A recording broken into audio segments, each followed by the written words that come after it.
O eternal and almighty God, from whom all power and wisdom come, we are assembled here before thee to frame such laws as may tend to the welfare and prosperity of our province. Grant, O merciful God, we pray thee, that we may desire only that which is in accordance with thy will, that we may seek it with wisdom and know it with certainty and accomplish it perfectly, for the glory and honor of thy name and for the welfare of all our people. Amen. Please be seated. Good afternoon, everybody. The routine proceedings, the Honourable Government House Leader. Good afternoon, Madam Speaker. I have several leave requests to make. I would ask that you consider these requests. Is there leave of the House to consider and put the questions on all remaining stages of Bill 43 today? Is there leave to consider and put the questions on all remaining stages of Bill 43 today? Is there leave? Leave has been denied. The Honourable Government House Leader. Madam Speaker, is there leave to allow Bill 43 to be considered today in the Committee of the Whole rather than a standing committee? Is there leave to allow Bill 43 to be considered today in the Committee of the Whole rather than a standing committee? Is there leave? No. Leave has been denied. Is there leave to waive, the Honourable Government House Leader. Madam Speaker, is there leave to change the member statements rotation for today only as follows? 2 member statements from the Government Caucus, 2 statements from the Official Opposition Caucus, and 1 statement from an independent member. Is there leave to change the member statement rotation for today only as follows? 2 statements from the Government Caucus, 2 statements from the Official Opposition Caucus, and 1 statement from an independent member. Is there leave? Leave has been denied. The Honourable Official Opposition House Leader on House Business. Miigwech, Madam Speaker. Is there leave to consider all remaining stages of Bill 206, the Louis Riel Act, this afternoon during government business, including second reading, committee consideration in the Committee of the Whole, concurrence and third reading, and for the House to not see the clock today until questions have been put on all remaining stages of Bill 206? Is there leave to consider all remaining stages of Bill 206, the Louis Riel Act, this afternoon during government business, including second reading, committee consideration in the Committee of the Whole, concurrence and third reading, and for the House to not see the clock today until the questions have been put on all remaining stages of Bill 206? Is there leave? Leave has been denied. Introduction of bills. The Honourable Leader of the Official Opposition. I move, seconded by the member for Flin Flon, that Bill number 215, the Digital Contact Tracing Advisory Council Act, Loi sur le Conseil consultatif sur la recherche numérique des contacts, be now read a first time.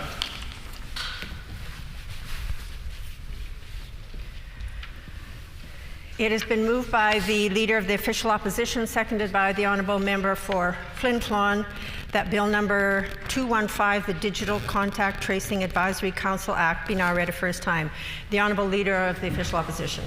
Madam Speaker, many jurisdictions around the world and even some private corporations are starting to use mobile phones to do contact tracing to track the coronavirus outbreak. It's currently being contemplated in Manitoba. However, this raises numerous questions around privacy, civil liberties, and impacts on specific community organizations.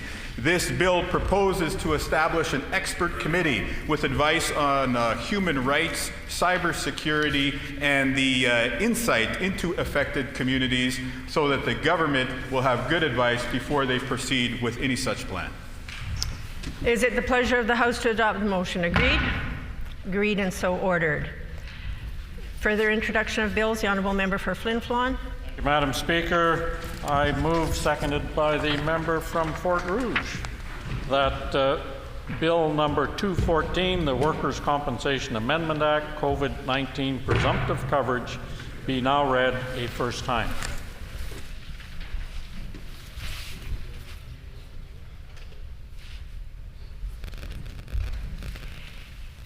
It has been moved by the Honourable Member for Flin Flon, seconded by the Honourable Member for Fort Rouge, that Bill number 214, the Workers' Compensation Amendment Act, COVID-19 presumptive coverage, be now read a first time. The Honourable Member for Flin Flon. Thank you, Madam Speaker. Bill 214, the Workers' Compensation Amendment Act, will give Manitobans peace of mind while going to work. Workers that provide many essential services, such as healthcare workers, transit, grocery store employees, and many others, are at an increased risk of contracting COVID-19, and they deserve the assurance of knowing they will be protected if they do contact the virus. Bill 214 presumes that if an individual falls ill with COVID-19, that they contracted it from their place of employment unless deemed otherwise. Thank you, Madam Speaker. Is it the pleasure of the House to adopt the motion? Agreed? Agreed and so ordered. Committee reports, tabling of reports, and I do have a tabling for the House.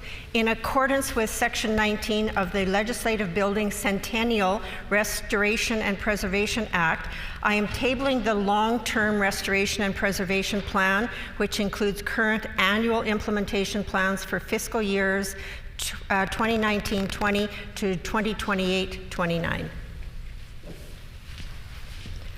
Ministerial statements. Member statements. The Honourable Member for St. James. Oh, Assiniboia, pardon me. Thank you, Madam Speaker, and let me first say what a pleasure it is to be back in the chamber with all of my colleagues. And Madam Speaker, I wish you certainly well as we journey through this challenge that we have in Manitoba, which we will all get through together. Madam Speaker, the COVID-19 pandemic has been challenging for all of our communities. As members of the Legislature, we seek to recognize the everyday actions of those who help to make our communities a better place. Madam Speaker, the 1st Crestview Scout Group has been very active, contributing to Assiniboia. This comes as no surprise, as they have consistently been contributors to our community, pandemic or not. With the closures of schools and daycares due to COVID-19, the Crestview Scouts saw this as an opportunity to help. They organized a socially distant food and funds drive for Winnipeg Harvest. Their goal was to be able to support families in need. The Scouts had collected more than 1,400 pounds of food as well as numerous financial donations. Scouts is more than just outdoor activities for kids. It is creating leaders. Madam Speaker, we must also acknowledge the Scout leaders and their contributions to make this all possible. Madam Speaker, every single member of the 1st Crestview Scout Group is an inspiration to our community. In times like these, young girls and boys show their true colors. Madam Speaker, I ask the Legislature to recognize the 1st Crestview Scout Group and their leaders, Will Huggart, Don Wojtowicz, Ian McCausland, and Phil Reimer. Thank you.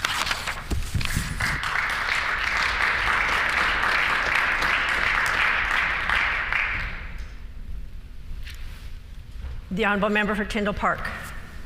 Madam Speaker, I rise. Pardon me. Leave has been denied today for the Liberals to have a member statement. Further member statements? The Honourable Member for Wolseley. Madam Speaker, in the spring of 2018, this chamber passed the Allied Healthcare Professionals Recognition Week. Our NDP caucus proposed setting aside the week of May 14th each year in Manitoba to demonstrate our gratitude for the work that those in the allied healthcare field do every day. During this global pandemic, I cannot think of a better time to thank these professionals for keeping our healthcare system moving. In this chamber, we have thanked the doctors, nurses, and pharmacists for the work they've done in the fight against COVID-19, and today I would like to extend that gratitude further. Manitoba's allied healthcare professionals practice in diverse areas of expertise, including physiotherapists, chiropractors, audiologists, speech-language pathologists, occupational therapists, dental hygienists, optometrists, and dietitians, many of whom have had to suspend or significantly change the way they deliver services during the pandemic. They also include professions that have been top of mind as of late, who are on the front lines of the pandemic.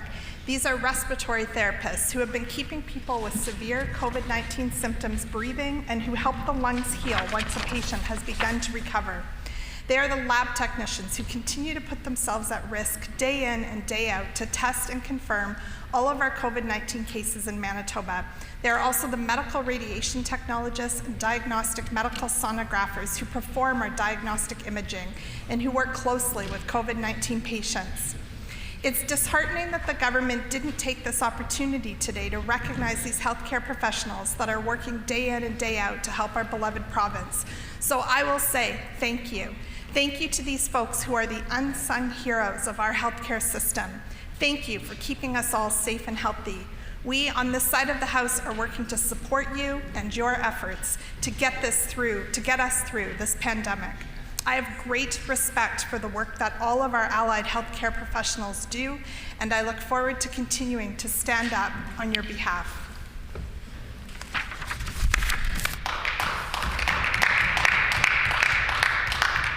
The Honourable Minister for Municipal Relations. Thank you, Madam Speaker. It gives me great pleasure to rise today and pay tribute to the generosity of the people living in my constituency of Riel. Whether it is answering to the call that has been created through this global pandemic, where we have seen people in need needing food. We have had people, an outpouring of support from community members in Riel, making donations to Winnipeg Harvest, and I just want to thank all the members who have come to my constituency office and placed items in the Winnipeg Harvest bin outside of my office.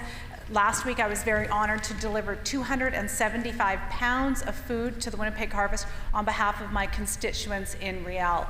My constituents have also been very generous in providing much needed clothing and other supplies, using my office as a drop-off point, and I very happily make those donations on their behalf to organizations such as Centre Flavie Laurent, who is answering the call for Winnipeg's vulnerable community groups day in and day out, as well as the Salvation Army, to name but a few.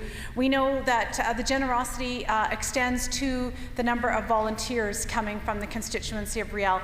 Just a few weeks ago, we had the cleanup on the Bishop Grannon Greenway, and while this year it was done a little differently to comply with social distancing, we had members coming out offering to clean up the Greenway in a socially distant, responsible manner, and many people came out for that. We know that in other areas in the community, such as Hentelef Park, for their annual tree planting, members of the community are very quick to volunteer their time to contribute to these very worthy causes.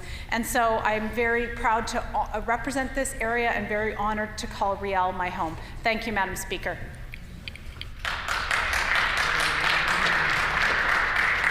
The Honourable Member for Burrows. Thank you, Madam Speaker. The Punjabi community is known worldwide for its dedication and service to humanity.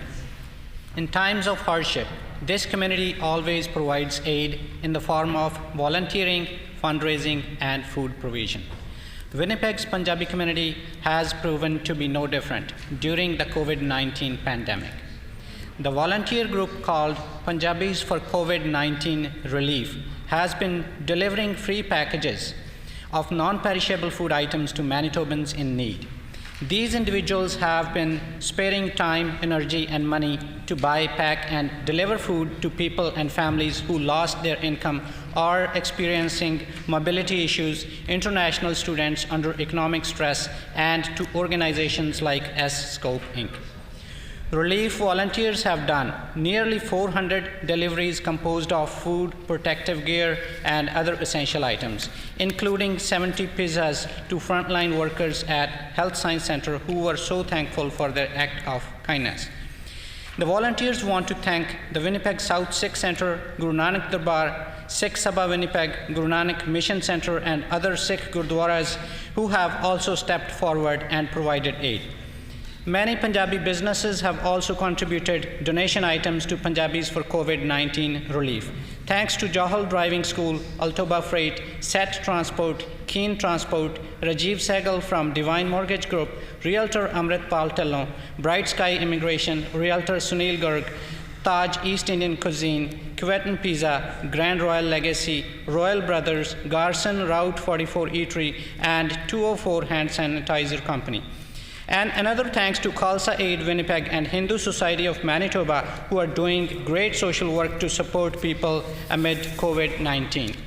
I also want to recognize and thank the Seven Oaks School Division and Winnipeg School Division. The member's time has expired. Is there leave to allow the member to complete a statement? Leave has been granted. The Honourable Member for Burrows. Thank you, Madam Speaker. I also want to recognize and thank the Seven Oaks School Division and Winnipeg School Division, who are providing food and Chromebooks to the families in their areas. Please join me in thanking Punjabis for COVID-19 relief and every Manitoban doing the selfless work to help our province make it through these uncertain times. Thank you.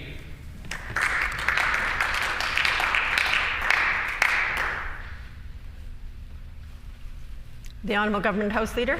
Thank you, Madam Speaker. I'm giving this statement on behalf of the member for Tyndall Park, who was denied leave by the NDP. During this time of crisis, we have seen Manitobans band together and demonstrate kindness, compassion, and generosity in so many ways. We have strong and determined healthcare workers who are risking their lives every day to protect all of us. In addition to our healthcare workers, we have essential workers who are keeping society open so that Manitobans can continue to have their needs met. This includes, for example, truck drivers and grocery store workers who make sure that our grocery stores have food on the shelves.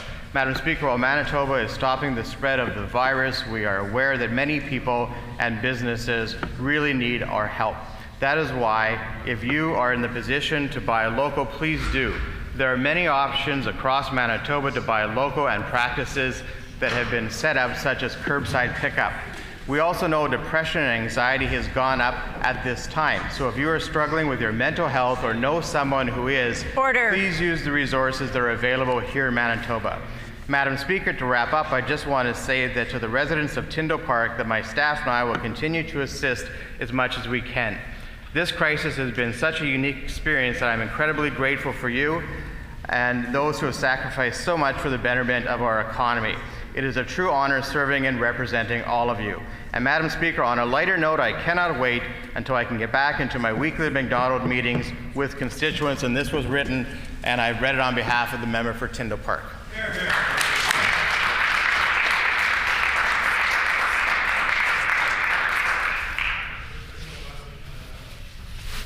I have a statement for the House. Yesterday, May 12, 2020, marked the 150th anniversary of the day the Manitoba Act received royal assent in the Canadian Parliament. This act created the province of Manitoba, and accordingly, May 12th has been designated as Manitoba Day. In honor of this historic occasion, as we have done for the past several years, our Sergeant-at-Arms carried our original Manitoba mace in today's Speaker's parade. Carved from the wheel hub of a Red River cart by a soldier with the Wolseley expedition in 1870, this mace made its first formal appearance on March 15, 1871 at the first session of the first Manitoba Legislature, held in the home of A.G.B. Bannatyne in the Red River settlement. The Bannatyne home was destroyed by fire in December 1873, but thankfully the mace survived. Incidentally, a commemorative copy of excerpts from the votes and proceedings from that first ever sitting day of our Assembly in 1871 has been provided to all members. After 13 years of service, our original mace was retired in 1884 when our current mace debuted. The original mace has a permanent home on display outside of the Speaker's office, coming out of retirement again for this celebration.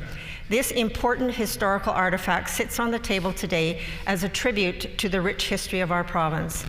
In addition to the original mace, the star blanket cushion and the beautiful beaded mace runner gifted to us by the Assembly of Manitoba Chiefs in 2010 are also on display today to help celebrate Manitoba Day and to honor Manitoba's Indigenous heritage. These artifacts also serve as a reminder that this Assembly chamber and legislative building are on Treaty 1 territory, the traditional lands of the Anishinaabe and the homeland of the Métis people. I am pleased that we are able to include our original mace in the celebration of Manitoba Day, and I hope that this tradition continues. On this historic 150th anniversary, I want to take a moment to relate some notable information to members and to all Manitobans. Since March 1871, our Assembly has met during 169 legislative sessions for a total of 8,280 sitting days, including today. Members may not be aware that from 1871 until 1876, Manitoba was governed by a bicameral legislature consisting of an appointed legislative council of 7 members and an elected legislative assembly of 24 members. The upper chamber was short-lived, however, as it was abolished as a cost-saving measure at a council meeting in February 4th, 1876.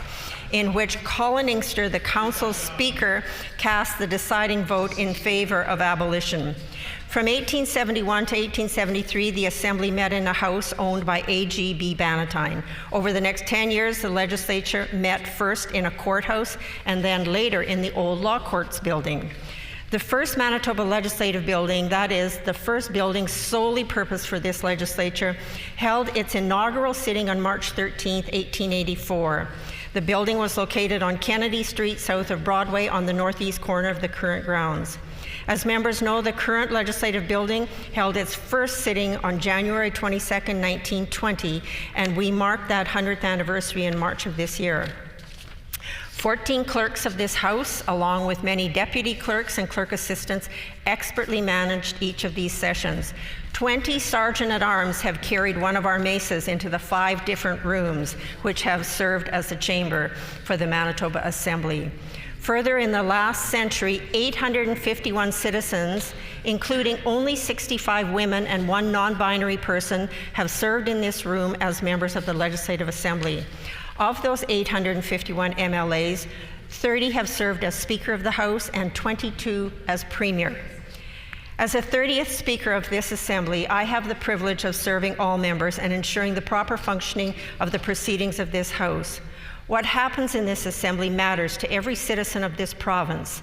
It always has, and it always will. I would encourage members to reflect on the solemn responsibility we all share to serve our constituents, and recall that whatever heated debates we have here are part of a long legacy of service to the citizens of this province. Oral questions. The Honourable Leader of the Official Opposition. Madam Speaker, there have been a tremendous amount of cuts handed down by this government, including 700 jobs cut at Manitoba Hydro this week. Now, in total, we know that this government has cut $860 million worth of people's jobs and programs that help Manitobans during the pandemic. $860 million. I'm going to table the Progressive Conservative election platform from last fall. Do you know how much the value of the cuts they outlined in this document was, Madam Speaker? $856 million. This proves that these cuts have been planned all along, that everyone losing their job right now, it's not because of the pandemic. Will the Premier simply stand in his place and admit today that it's always been his plan to put these people out of work?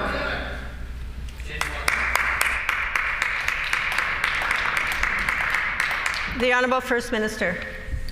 Thanks very much, Madam Speaker. Thank you for reminding us of our responsibilities and role here in the history of the Legislative Assembly.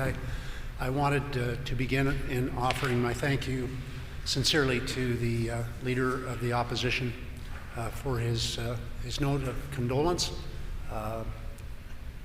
to my family.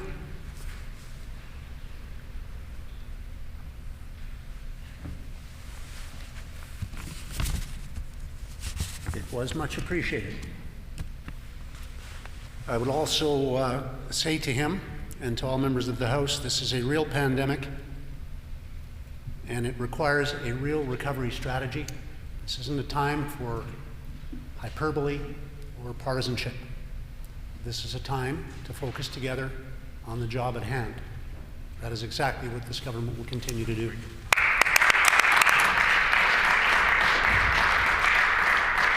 The Honourable Leader of the Official Opposition on a supplementary question. Madam Speaker, what Manitobans are looking for are leaders who will stand up and fight for every single job that is being lost at this time. There are people in the private sector who are losing jobs. We must fight for them. There are people in the public sector who are losing their jobs unnecessarily, and we are going to fight for those jobs too.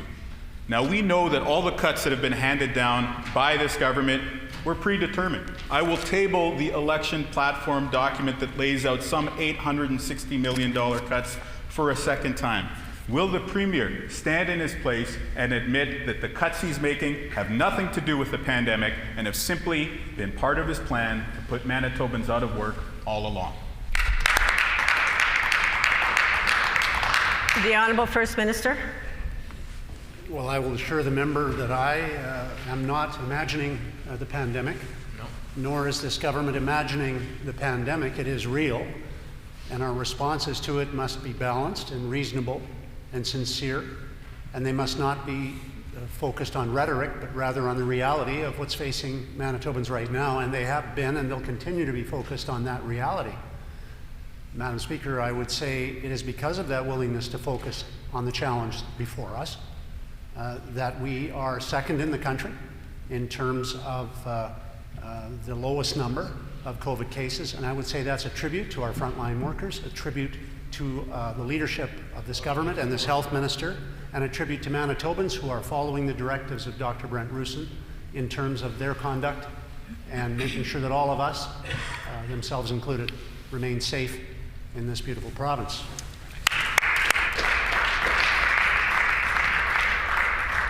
The Honourable Leader of the Official Opposition on a final supplementary. Madam Speaker, the reality is that experts are saying these job cuts will hurt our economy. Business leaders are saying that these job cuts will make the recession longer. We know that all 700 Manitoba Hydro employees who are losing their jobs means fewer customers to support those businesses out there in the private sector struggling to get by. The proper thing to do is to fight for every single job and to keep every single Manitoban working that we possibly can. Instead, the Premier plows ahead with this predetermined plan to put Manitobans out of work. It is simply wrong, and it will make the recession being caused by the pandemic worse. Will the Premier admit that this has been his plan all along and that nobody being fired from the public sector today actually should be losing their jobs?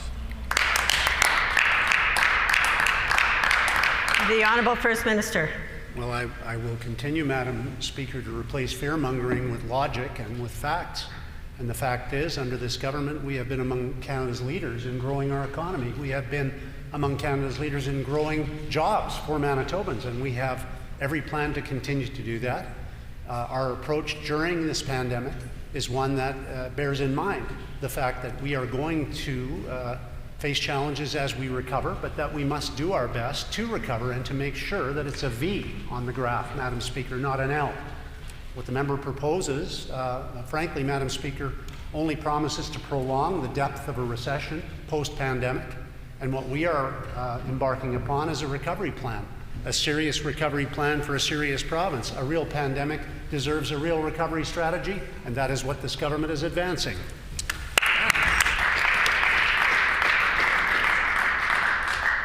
The Honourable Leader of the Official Opposition on a new question. Madam Speaker, I am here to fight for people's jobs. My colleagues on this side of the House are here to fight for people's jobs. On the other side of the House, they are plowing ahead with a plan for pink slips and pain, Madam Speaker. There is a broad economic consensus that governments have to keep people working during recessions, otherwise they risk turning them into a depression. What is worse is that these 700 jobs that are being cut at Manitoba Hydro, according to Manitoba Hydro themselves, will lead to longer wait times, more frequent and longer outages as well. There are more Manitobans spending more time using electronic devices, ovens, televisions at home than ever before. Why would the Premier put people out of work at a time when people are turning to Manitoba Hydro more than ever before?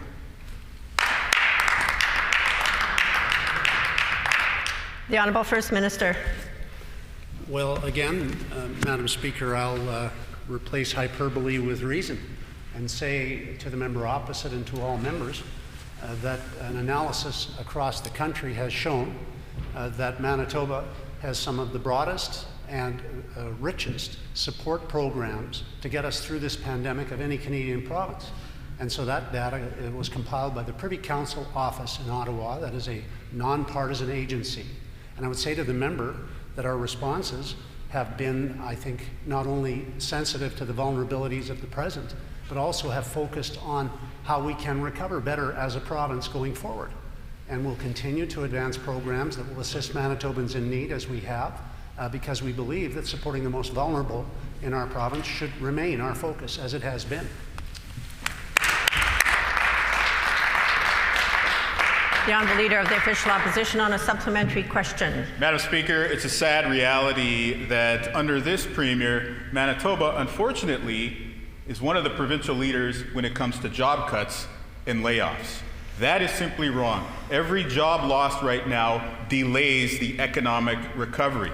Everything that we spend right now to invest, to keep people working, brings the end to the recession closer to us. It promotes a recovery. This is a broad consensus shared not just by economists and business leaders here in Manitoba. Even former Conservative Prime Minister Stephen Harper understood that governments have to keep people working during a recession. It is clear that this government is not only ignoring economic advice and business advice, they are even ignoring the experts within their own party. Will they simply abandon their plan to lay off 700 people at Manitoba Hydro and commit to keeping every single Manitoban working that they possibly can?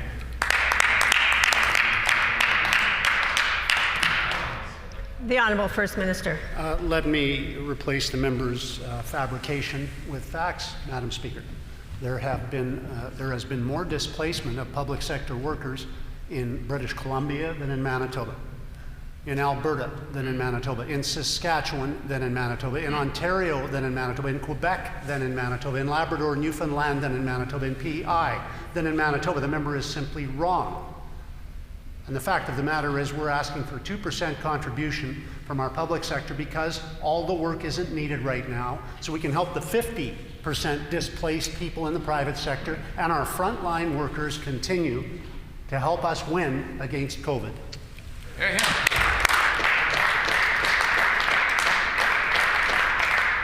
The Honourable Leader of the Official Opposition on a final supplementary. The problem with the Premier's rhetoric is this. That's not what's happening. Every person being put out of work by his cabinet orders, that's one less customer to support the business that is struggling to stay alive. Their cuts means pain for the businesses out there in the community. It means more job losses for the Manitobans that are trying to keep their families heads above water when it comes to their financial situation. Order. We know that these cuts will prolong the economic misery. When you cut 700 jobs from Manitoba Hydro, that's not going to help the front lines of healthcare. That's only going to hurt the bottom line for everybody in our province. Will the Premier simply stand in his place today and accept the expertise of economists and business leaders and even members of his own party who are saying we have to keep every single Manitoban working that we can? The Honourable First Minister. Thank you, Madam Speaker. In our minds, when there are 100,000 Manitobans in the private sector who've lost their jobs, when there are 250,000 people in the private sector who have lost wages and time at work, it's not too much to ask for a 2% savings when people don't have the work that they usually do. And that's the contribution we're asking, 2% from the public sector to help the 50% in the private sector. The member's idea is that we can get out of this thing by just having a bigger public service. If that's such a good idea, as he claims, Madam Speaker, why is no one else doing that? No one else in Canada, no one else in the Western world, no one else on the planet is doing that, Madam Speaker. The member is simply bowing down to the very people who he depends upon to keep his position when he should be working for Manitobans. That's precisely what the people on this side of the House are going to keep doing.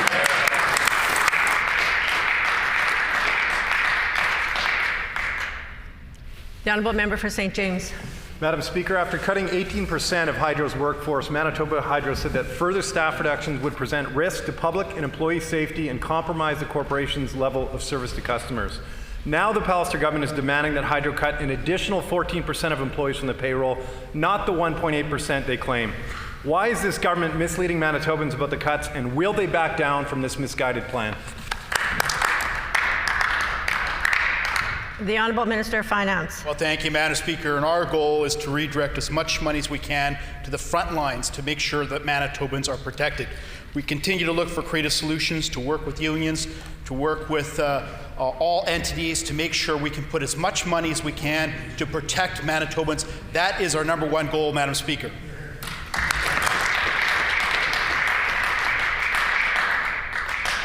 The Honourable Member for St. James on a supplementary question. 700 people supporting 700 families are now facing layoffs, and that's what this government calls a creative solution. We disagree on this side of the House, Madam Speaker. This is after hundreds of Manitobans have lost their jobs at Hydro since 2016. We need to maintain staff at Hydro because it's an essential service, not cut or contract out in an attempt to privatize. Not a single cent of these cuts at Hydro will go to the front lines, as this government is suggesting. And we know that these cuts have been part of the Premier's plan all along. Will the minister back down and keep Hydro strong when we need it most?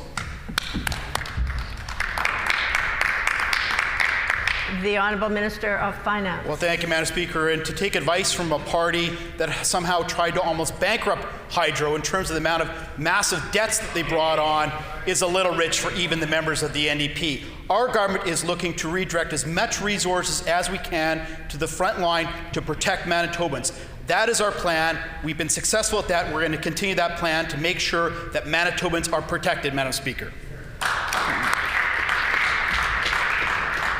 The Honourable Member for St. James on a final supplementary. Madam Speaker, the minister knows that not a single red cent of these cuts will go to help our healthcare system. They're being made for craven political reasons, and here's why that's obvious. 700 Manitobans are receiving a pink slip while Brad Wall gets paid $2.5 million to do a partisan political review at this government's bidding. The minister might want to start looking at the contracts he's handed out to his friends to find cost savings rather than laying off hundreds of Manitobans. Shame on this minister. Will the minister do the right thing and reverse these cuts to Manitoba Hydro?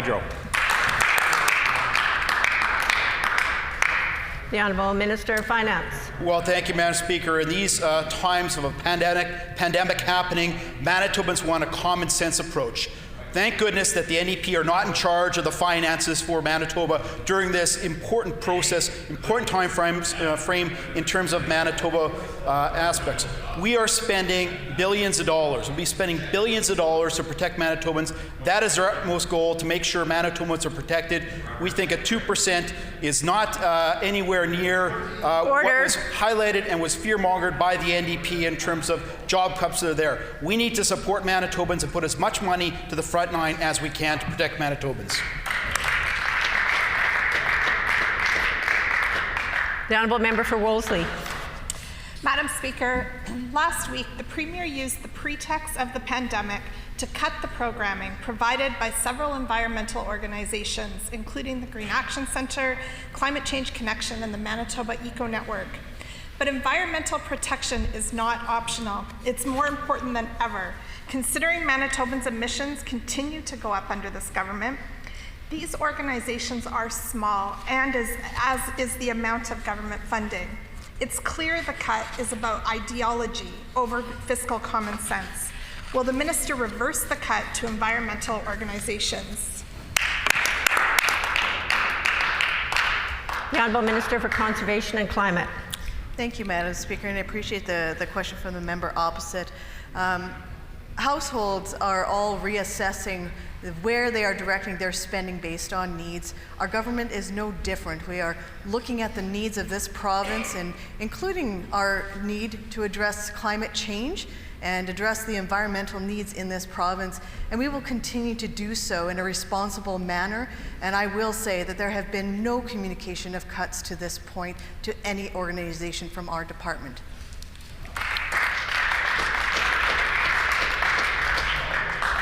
The Honourable Member for Wolseley on a supplementary question. Madam Speaker, the Pallister government is looking to change environmental licensing to reduce environmental compliance. So it's clear what they value, but loosening environmental protections and cutting important environmental programs is so short-sighted. After all, we are going to need a healthy environment to continue to help keep people healthy into the future. Yet the Minister and the Premier are set on silencing the voices of those who might oppose their reduction of environmental protections. Will the Minister reverse the cuts that these organizations believe have happened for these important services that they provide?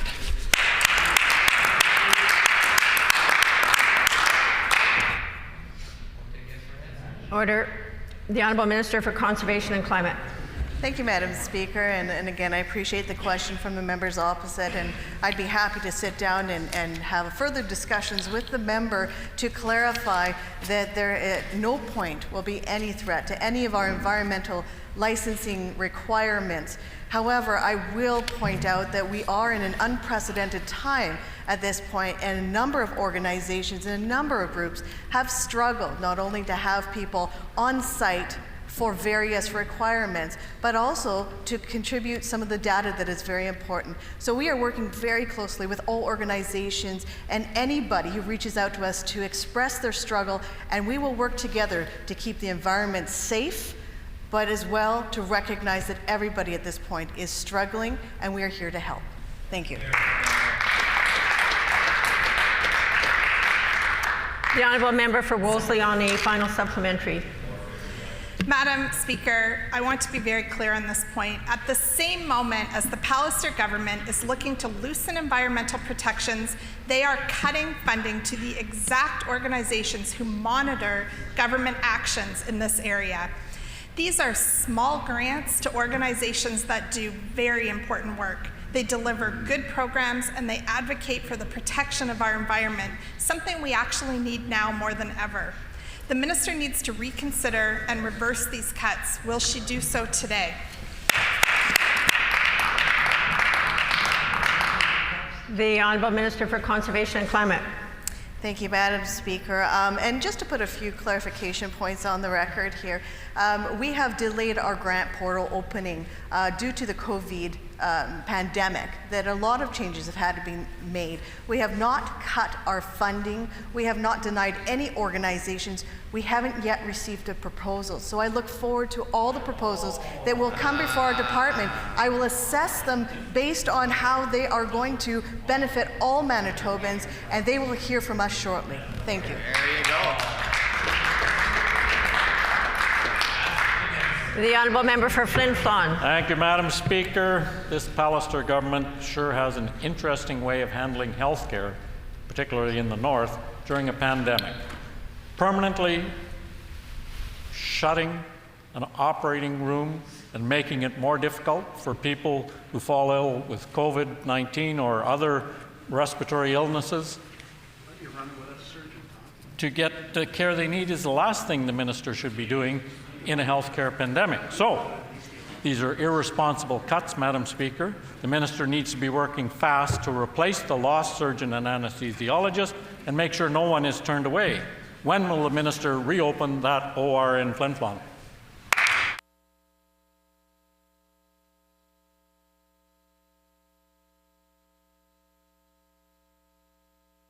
The Honourable Minister of Health. Madam Speaker, I thank the member for the question. I was pleased to reach out personally to the member and to have a conversation about the decision in this case by the regulator, by the College of Physicians and Surgeons. That member knows that the doctor in question is no longer registered to practice in Manitoba. Member also knows that similar concerns were out to the anaesthetists. These are not decisions that the government took. These are decisions of those agencies that had the responsibility to keep all Manitobans safe. The Honourable Member for Flin Flon on a supplementary question. Thank you, Madam Speaker. It's interesting how they spin the fact that these doctors don't have licenses anymore. It's sort of a self-fulfilling prophecy on their part, Madam Speaker. So I'll table a document that shows 5 frontline worker jobs are on the line because of the minister's decision to shutter the Flin Flon operating room. So not only are the minister's cuts resulting in residents being turned away from accessing health care that they need in Flin Flon, now more people are potentially losing their jobs and being forced to relocate during a pandemic. So when will the minister reopen the OR so nobody has to lose their job? The Honourable Minister of Health. Well, to be clear, Madam Speaker, Northern Health did undertake to make the decision to suspend those surgeries because of those licensing issues that I pointed to.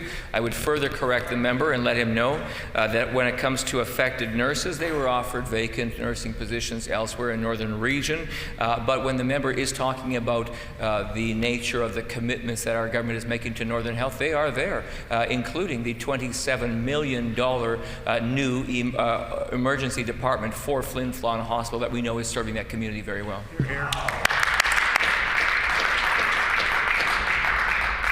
The Honourable Member for Flin Flon on a final supplementary. Thank you, Madam Speaker. These cuts are sending a bad message to the residents of the town of Flin Flon and all the neighbouring towns that depend on that hospital. Everything we've seen from this government from when they first took power has been to cut that service, particularly in Flin Flon. They keep getting rid of doctors and saying they don't have licenses because they fire them, and the doctor can't maintain his license if he doesn't have a job. They cut obstetric services and told us, well, it's going to be part of the plan, stay tuned. Next, they privatized Life Flight, making it harder for people to actually get health care. Now they've shut the OR. When will the minister reverse his cuts, restore obstetric services, and get that operating room back open? The Honourable Minister of Health. Madam Speaker, the member is so gloomy, but he knows that we have been making good investments in the north in healthcare. He knows that the cornerstone of the province's provincial clinical and preventative services plan is exactly to bolster service delivery closer to home for people who live in the north. But that member knows something else. He also knows it was the NDP government that actually closed 14 obstetric programs, including 8 in the north.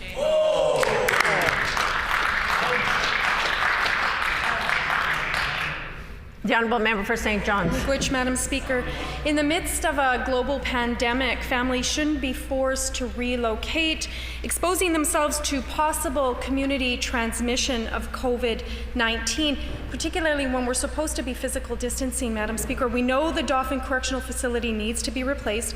During an economic downturn, the Premier should be investing in a healing lodge, offering restorative justice approaches to Manitobans in conflict with the law. Will the Premier postpone the closure of the Dauphin Correctional Facility and build a healing lodge? The Honourable Minister of Justice. Well, thank you very much, Madam Speaker, and I appreciate the question in respect of justice. And first of all, off the top, I do want to thank our senior management and our frontline staff for the tremendous work they're doing in terms of managing this pandemic situation. Our priority is to make sure that our staff and our inmates remain safe through this crisis. We're working very closely with the public health officials. In fact, Dr. Otwell from the Public Health Office has been assigned to work with Justice. And I will tell you, Madam Speaker, no cases of COVID-19 in our jail systems at this time. Very positive so far.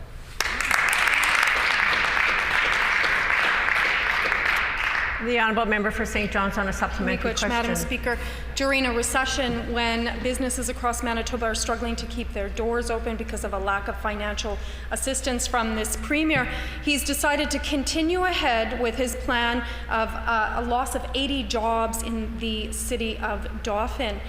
We know that communities across the province will continue to feel the true economic and social impacts of COVID-19 for months and years to come, Madam Speaker.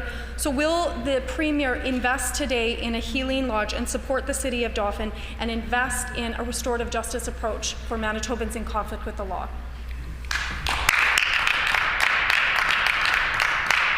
The Honourable Minister of Justice. Thank you very much, Madam Speaker. And I do want to take the opportunity to thank all of our stakeholders within justice who are embracing change. And this pandemic has forced change upon us, and I think change for the better. It has allowed us to enhance and expedite our criminal justice modernization strategy. We've been able to focus on the inmates that are in remand, waiting for sentencing. We've been able, through that process, to drive down our custody counts, and our custody counts are down across the province and all of our institutions, including the one in Dauphin. I think at today's count in Dauphin, we're less than 20 inmates actually in Dauphin at this particular time. And I just, again, want to thank our stakeholders for the great work that they are doing across the province.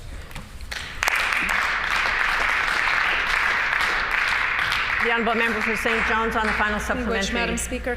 Communities deserve to feel safe and successful by making meaningful investments during a pandemic and taking a new approach to the justice system.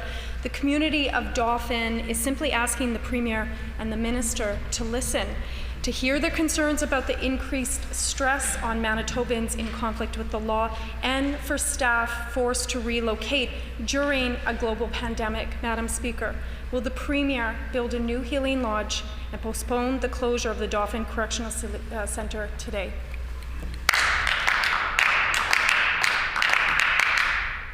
The Honourable Minister of Justice.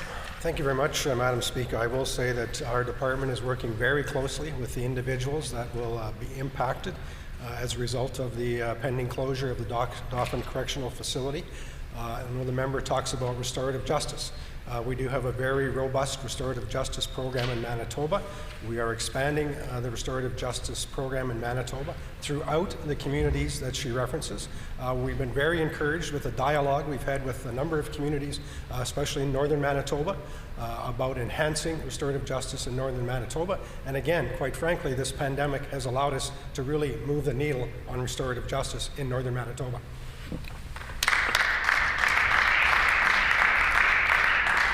The Honourable Member for St. Boniface. Thank you, Madam Speaker. The Premier has been making some outrageous statements at press conferences that are increasingly hard to believe, or as we call it here in Manitoba, Tuesday. The Premier keeps throwing around numbers for cuts, but he hasn't produced a single credible document to back up his claims. What are these numbers based on? Why 700 layoffs at Hydro? Why 2% cuts or 30% cuts? Will the Premier provide a written plan with actual numbers to explain his government's bloodletting and projections of their impact? The original envelope, a napkin, anything will do, because we have yet to see anything that is remotely credible from this government. The Honourable First Minister. Madam Speaker, just as an example of credibility to help the member reflect, a week ago the member was very vocal and harsh in his criticisms of the government for introducing a $200 payment out of respect to our seniors in the province. He put on record a number of comments. Just yesterday, the Prime Minister copied our program. I'm just curious if the member's position is the same today as it was a week ago. And if it isn't, I'd like him to put on record what his position currently is.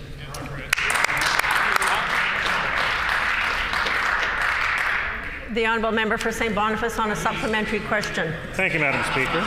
Order. One of the things that's happened in this crisis is that the line between government and countless arm's-length organizations has effectively disappeared. Manitoba Hydro, MPI, workers' compensation, universities, colleges, municipalities, and school divisions. They have two things in common.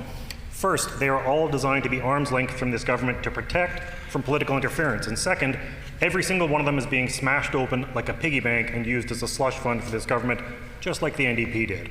We heard that both U of M and Manitoba Hydro found the savings asked of them, but that this government demanded layoffs anyway. Can the Premier confirm this? And if that's the case, can he explain himself? The Honourable First Minister. Well, Madam Speaker, as far as arm's length is concerned, I think one of the things that should always remain arm's length from political influence would be the appointment of judges. Maybe the member would like to comment on that today.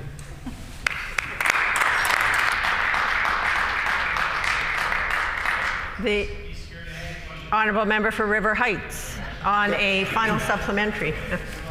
Madam Speaker, it is shocking that there are children in the care of the government's Child and Family Services who are not going to school online during this pandemic. Schools and CFS agencies are not tracking down all children who've moved. Not all organizations operating group homes are ensuring all children in their care are going to school. The same disaster of kids not going to school happened under the NDP. Then only 33% of children in care graduated from high school. The Premier is a former teacher. He says he cares about children and schooling. Will he act today to ensure every one of the 10,000 children in CFS care who's of school age has the technology and the support and is going to school online? The Honourable Minister of Education. Thank you, Madam Speaker, and I thank the member for the question. It is an important question.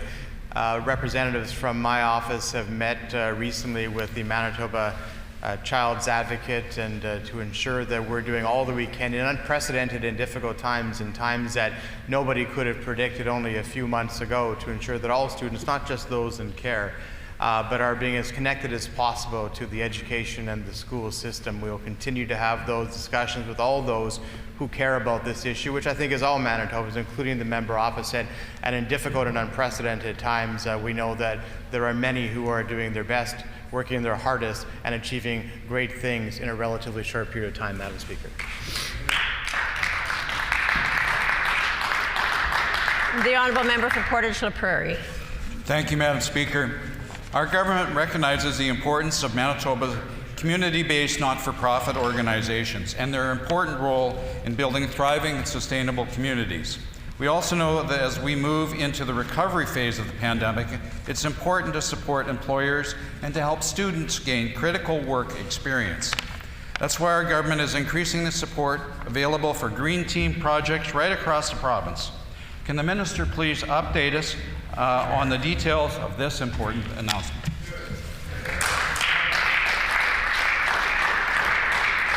The Honourable Minister for Municipal Relations. Thank you very much, Madam Speaker, and I'd like to thank my friend from Portage-La Prairie for that question. Our government was very proud last week to announce the doubling of the Green Team programs to support community organizations, provincial parks, and municipalities. This doubling of the Green Team investment from our government will help get more youth back to work. We're creating more than 2,000 jobs this summer and also assisting many of our not-for-profit agencies who will be receiving 100% of their wages covered through this program with the post-pandemic economic recovery here in Manitoba. Thank you, Madam Speaker.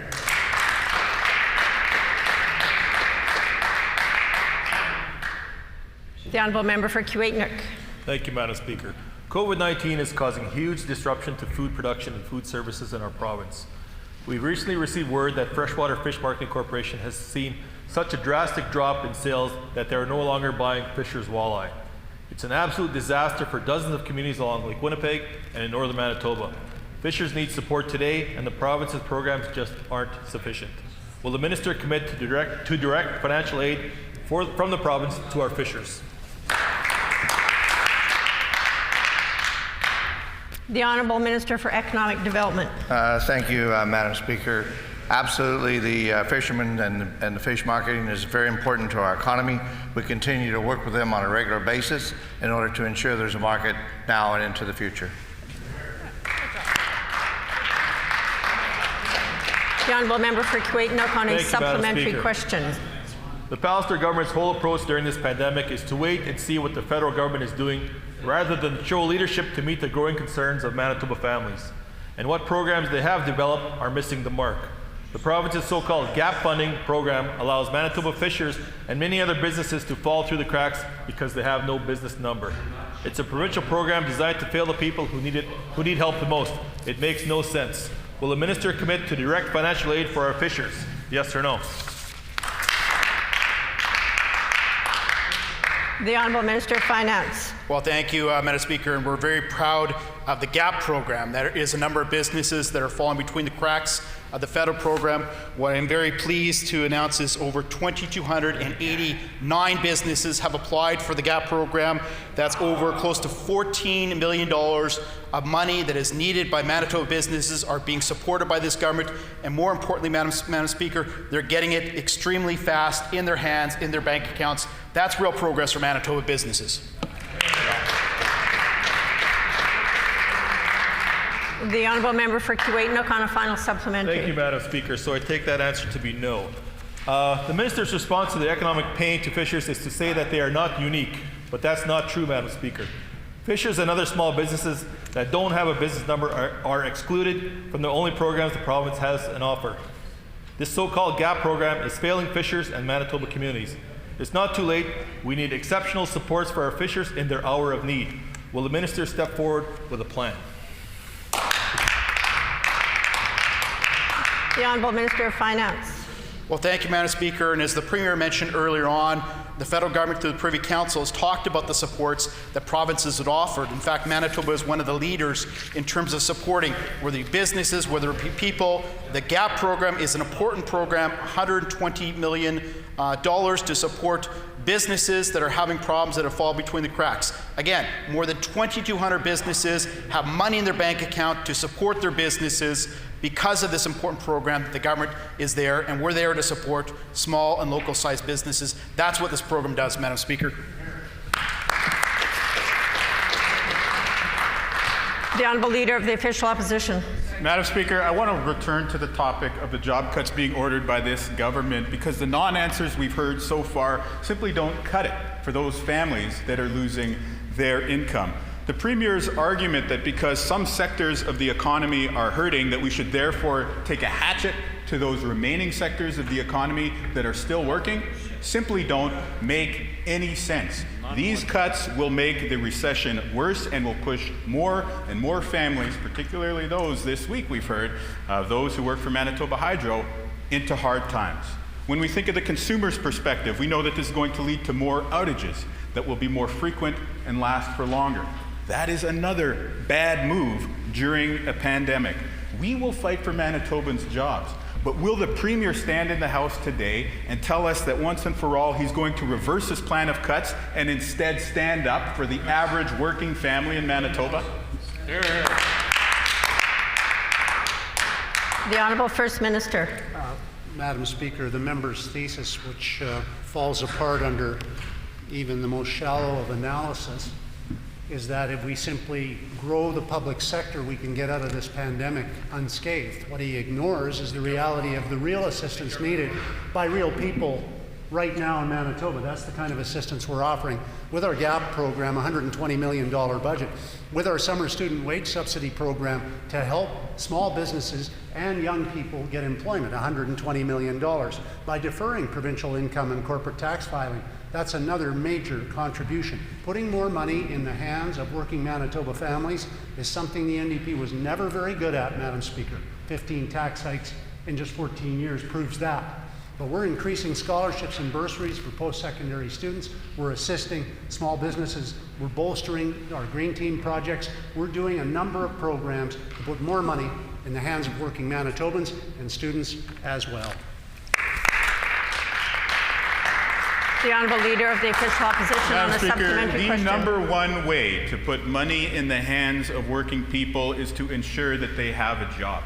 And yet they are putting people out of work by decrees that every single cabinet minister signs off on at their weekly meetings. Thousands of Manitobans so far, hundreds of Manitoba Hydro workers just this week alone. Again, this will cause a spin-off effect. It already is. Fewer customers at those businesses, more job losses in the private sector for those who are already struggling to get by. This plan for cuts is a recipe for a prolonged economic recession. We have learned from every recession in recorded history that when governments pursue austerity, their jurisdictions feel pain. Instead, when governments invest, they have a quicker recovery. Will the Premier simply tell Manitobans what they want to hear, that they will change their plan and instead fight for Manitobans' jobs? The Honourable First Minister. The member imagines a simplistic solution, Madam Speaker, which does not exist. He imagines that we can solve an unprecedented pandemic's economic realities by simply growing the size of the public sector and everyone will have a job and all the problems will go away. It's just imagination. Madam Speaker, let's replace it with some reality. The reality is we're in the middle of a recession caused by an international pandemic, a virus that is nefarious and sneaky and dangerous. Madam Speaker, we're reacting intelligently and thoughtfully, and we are definitely spending money. Anyone who would equate the word austerity to potential $5 billion potential deficit doesn't understand what the word austerity means. What it means, Madam Speaker, is bleak. Order. And what would be bleak would be to listen to the advice of the member and dig us, the most indebted people in the country, into a bigger debt hole while investing in something totally unproductive, Madam Speaker. Throwing money at a problem never made it go away. We're throwing money at solutions instead.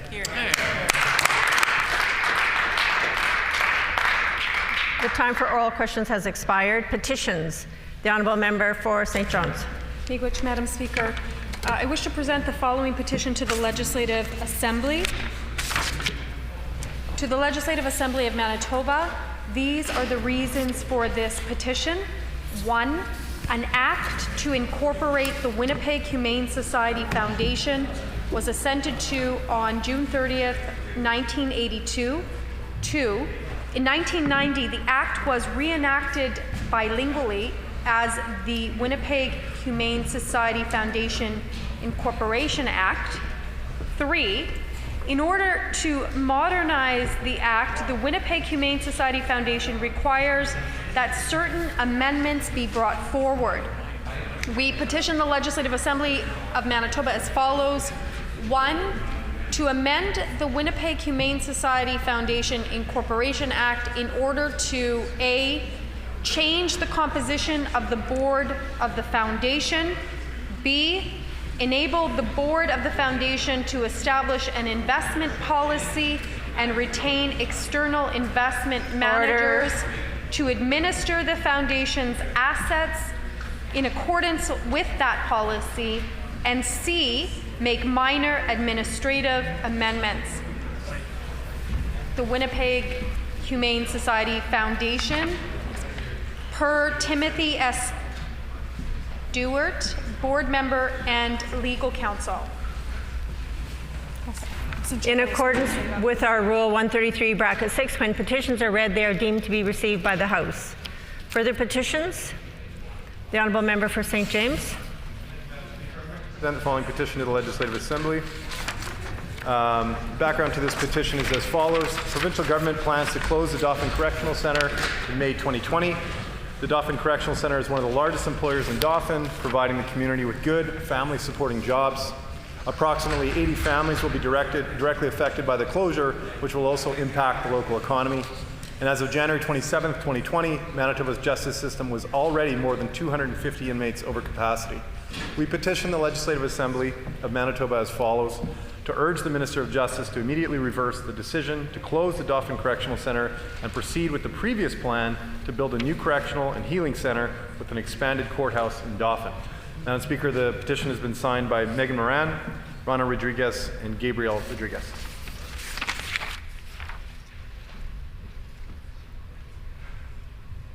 The Honourable Member for Burrows. Thank you, Madam Speaker. I wish to present the following petition to the Legislative Assembly. These are the reasons for this petition. Many farmers, specifically cattle ranchers, will be negatively impacted by the changes to leased Crown lands announced by the provincial government on September 27, 2019. Farmers previously had the ability to strategically plan out the way in which they utilize their leased Crown land. The announcement reduced leaseholds by 35 years to 15 years, and these changes will create great uncertainty, having the potential to impact an entire farm's operation and even existence. This uncertainty will take away the incentive for farmers to safely invest in their Crown land leases. The potential of losing these leases without the afforded time to plan ahead will create additional stress for the current farming generation and the ones to follow.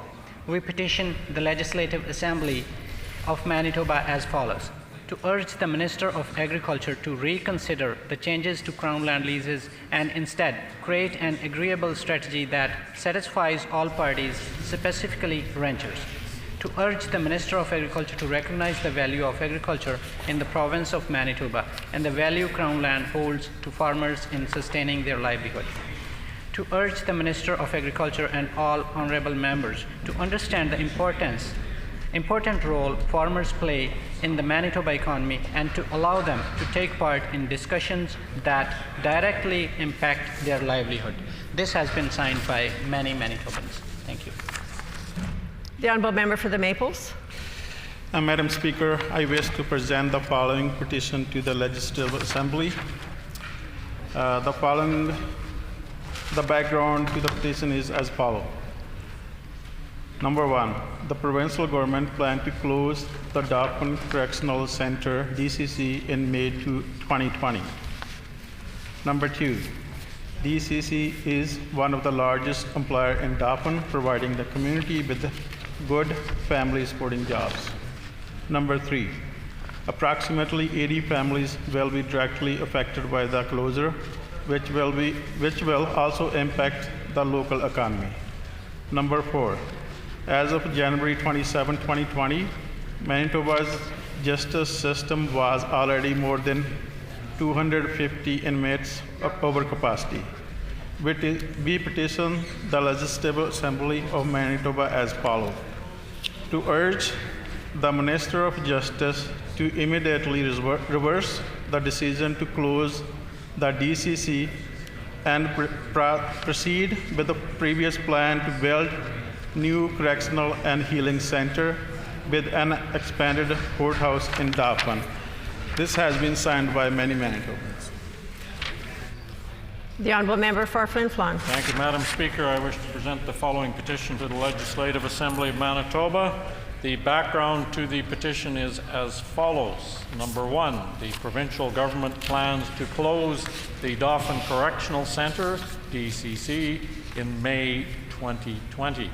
Number two, the DCC is one of the largest employers in Dauphin, providing the community with good family supporting jobs. Number three, approximately 80 families will be directly affected by the closure, which will also impact the local economy. Number four, as of January 27, 2020, Manitoba's justice system was already more than 250 inmates over capacity. We petition the Legislative Assembly of Manitoba as follows: to urge the Minister of Justice to immediately reverse the decision to close the DCC and proceed with the previous plan to build a new correctional and healing centre with an expanded courthouse in Dauphin. And this petition, Madam Speaker, has been signed by Elizabeth Taylor, Laurie Hanbria, and Nicole Sonwita, along with many other Manitobans.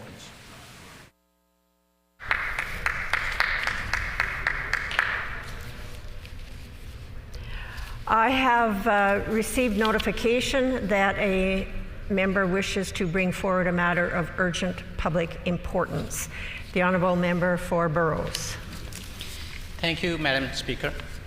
In accordance with Rule 38(1), I move, seconded by Member for Flin Flon, that regularly scheduled business of the House be set aside to discuss a matter of urgent public importance, namely the failure of the provincial government to provide financial assistance to livestock, grain, and other producers that are facing an unprecedented crisis due to the disruption to production, processing, and supply chains during the COVID-19 pandemic, after previously increasing their financial burden due to Crown land rent increases and making their ability to access credit and insurance services more difficult by ordering a 20% cut to Manitoba Agricultural Services Corporation.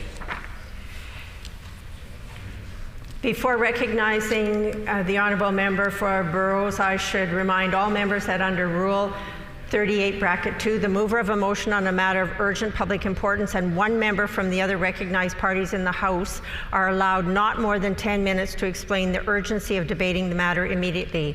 As stated in Beauchesne Citation 390, urgency in this context means the urgency of immediate debate, not of the subject matter of the motion.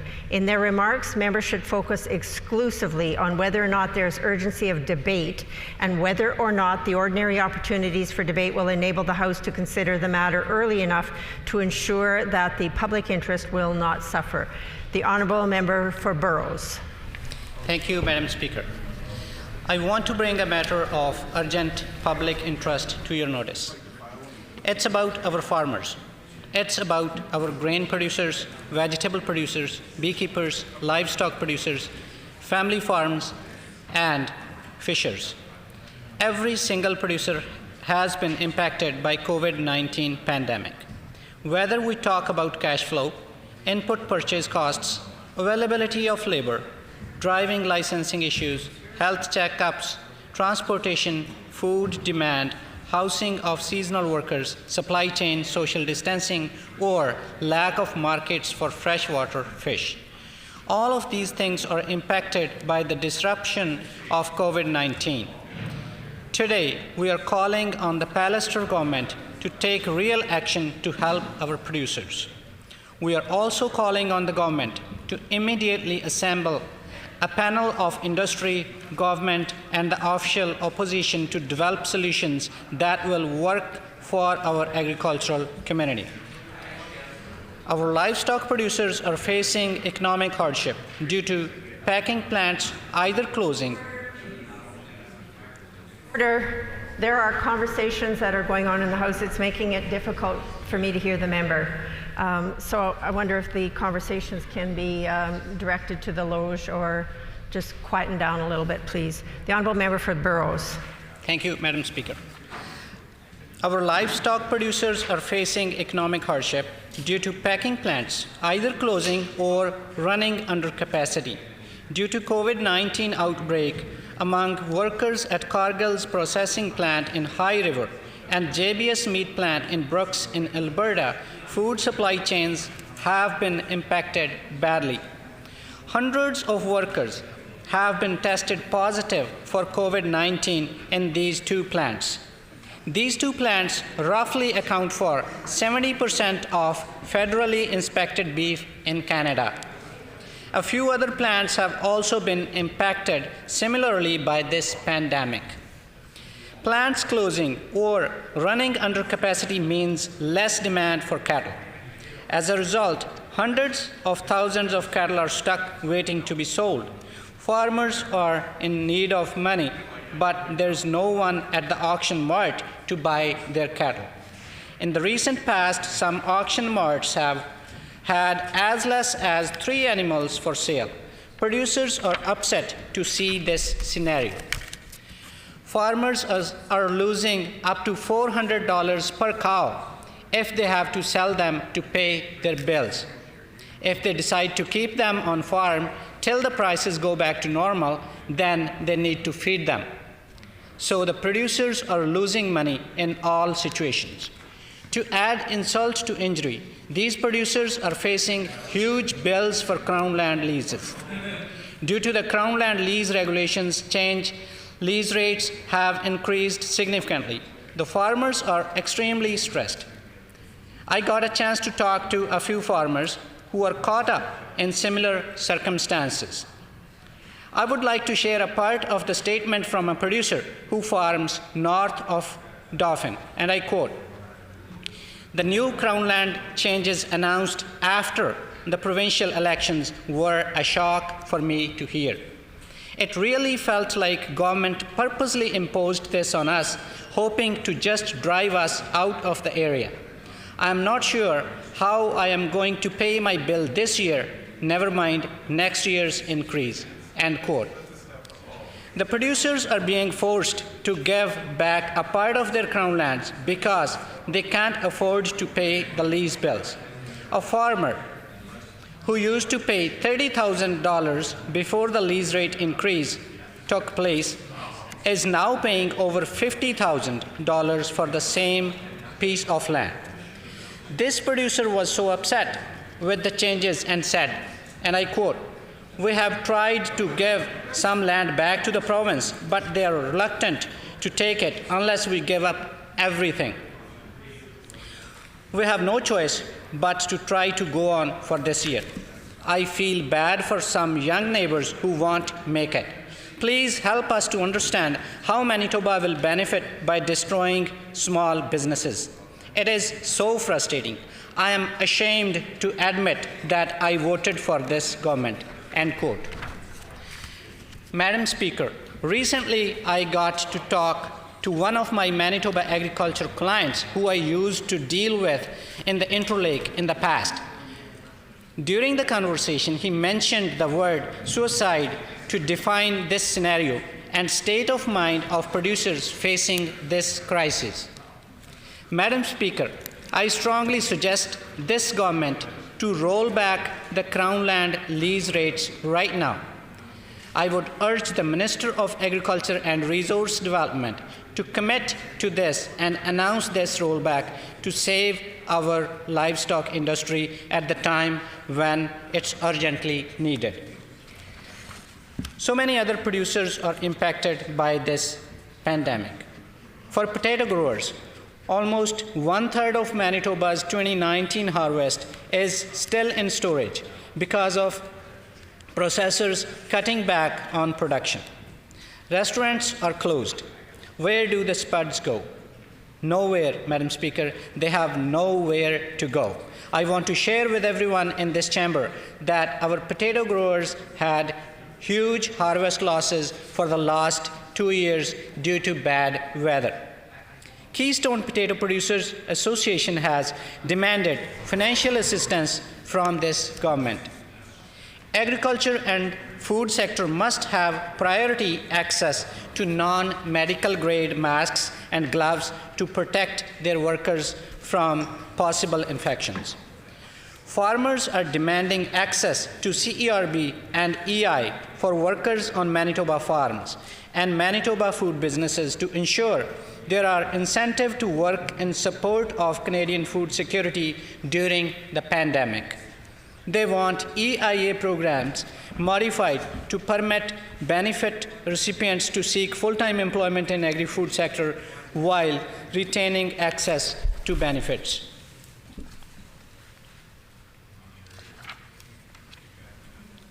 The Pallister government's response to this is perverse.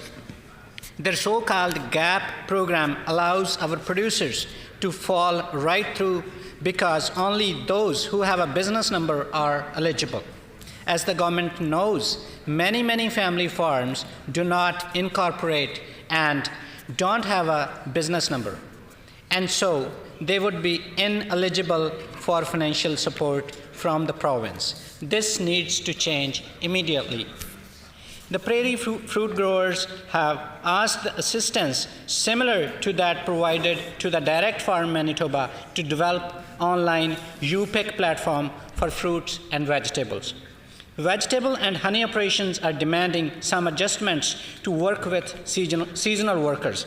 This could be conditional upon the submission of a risk management plan approved by local health authorities. Members on this side of the House have already asked this government to advance $100,000 interest-free loan to our farmers for purchase of inputs before the seeding season. Last but not least, our Manitoba fishers have approached us to raise their concerns to this government. Our fishers are working hard to support their families and Manitoba economy for hundreds of years. Due to the depression in demand for fish market, supply chain is being impacted badly. This situation will have significant impact on the incomes of fishers going forward. At the same time, fishers are facing significant costs due to recent regulatory changes that are putting a strain on our fishers. I ask the government to consider all actions possible to support them. As you know, the Freshwater Fish Marketing Corporation still has significant winter inventory that they would normally be selling at this time of the year, but are unable to do so because of demand disruption. I also want to draw your attention to the challenge fishers are having in complying with recent net size changes on Lake Winnipeg. Fishers tell me that their supply chain for new nets are disrupted during COVID-19 and that the cost of replacing all their nets at the same time as their income is catastrophically dropping will be too much for them to bear. I ask that the minister consider whether it's reasonable to ask fishers to bear such a large expense at this time or whether a delay in order. At the very least, Manitoba government should provide financial assistance that addresses this exceptional cost. Thank you. The Honourable Government House Leader. Thank you very much, Madam Speaker. I will only take a few moments to respond to whether or not this rises to the level of a need for a special debate, matter of urgent public importance. I do want to say that I think that it is an important issue. In fact, if there is some good that might come out of this pandemic, it may be that the NDP have rediscovered agriculture, Madam Speaker, and the importance of agriculture. I had to do a double take when I saw the notice that they were looking to raise a MUPI on agriculture, because I don't ever remember them raising it in question period or any other areas of Manitoba, Madam Speaker, and suddenly they feel that it's so important that they should set aside debate in the afternoon. Now, of course, it is important, and I don't want to dismiss that, even though they've only found that importance in the last 10 minutes, Madam Speaker. That doesn't mean that it isn't important. It clearly is important. It's been important to members on this side of the House for many, many years. In fact, of course, we have many members of our caucus who have a strong history and a background in agriculture, many aspects of agriculture, Madam Speaker, and so we know full well the impact that this pandemic and other issues that have come up in the past, whether it's been the BSE crisis or droughts, have had on agriculture. The issue is whether or not it is so important that there's no other time to debate this, and that is the criteria that you'll be asked to weigh, Madam Speaker. And I referenced question period a little bit earlier, and I did listen, as I always do, to all of the member opposite's questions during question period, and not one came about agriculture. They had their full set of questions, and not one member stood up, including the member who's raised this MUPI, and asked about agriculture. And if the criteria is there no other place to debate this issue, no reasonable place to debate, of course, this afternoon the member opposite may not know what bill we're going to call, and it may not fit this afternoon, but there certainly was an opportunity during question period. He chose not to raise it during question period. So he defeats his own argument on whether or not this should be allowed as a MUPI by his own caucus's actions by not raising this during question period. So I hope, Madam Speaker, that you'll see that this is an important issue, but not qualifying under our rules as a matter of urgent public importance. The Honourable Member for River Heights, is he looking for leave to speak to this issue? To speak to the MUPI, yes, Madam Speaker. Does the member have leave to speak to the matter of urgent public importance? Leave has been granted. The Honourable Member for River Heights. Yeah, Madam Speaker, I rise to support this matter of urgent public importance. Too late. During this COVID-19 pandemic, one of the important and essential areas to all of us in Manitoba and in Canada is having access to a good supply of food. In this context, our agricultural producers and our fishers are very important. But it has to be noted that in addition to our primary food producers, individuals and businesses which support those in agriculture or fishing industries are also important. We also rely critically on our food processing and distribution businesses, including grocery stores. This whole network of food production and distribution is of critical importance to us today, as indeed it is every day. I want to personally thank all Manitoba producers and all those who contribute to ensuring our food supply chain is intact and working well, and that we have safe, high-quality food. I say thank you, thank you, thank you. Today, our food producers are looking for help from our provincial government. And at this time, when we have a COVID-19 pandemic, I want to talk first about the businesses which support food producers and the general help for small businesses. Because in the last few days, I've received many emails from people in small businesses in Manitoba, many of whom support food producers. And I will provide an example of the message from one of these letters. The letter says small businesses are in desperate need of government support. The physical distancing requirements to protect the public from COVID-19 have had a devastating impact on small businesses. While small businesses were quick to close to help save lives, the government has been slow to provide basic support to ensure they're able to reopen. I'm seeking your support to protect small businesses Without your help, many will be unable to survive. The single greatest challenge facing small business owners is rent. If rent protections are not put in place, thousands of businesses will be forced to close. The economic impact of choosing not to support small businesses will be disastrous for both our local and national economy. Any plan to reopen must include rent support. Without it, most small businesses will be unable to do so successfully. The provinces have the jurisdiction and the ability to implement two key mechanisms of support.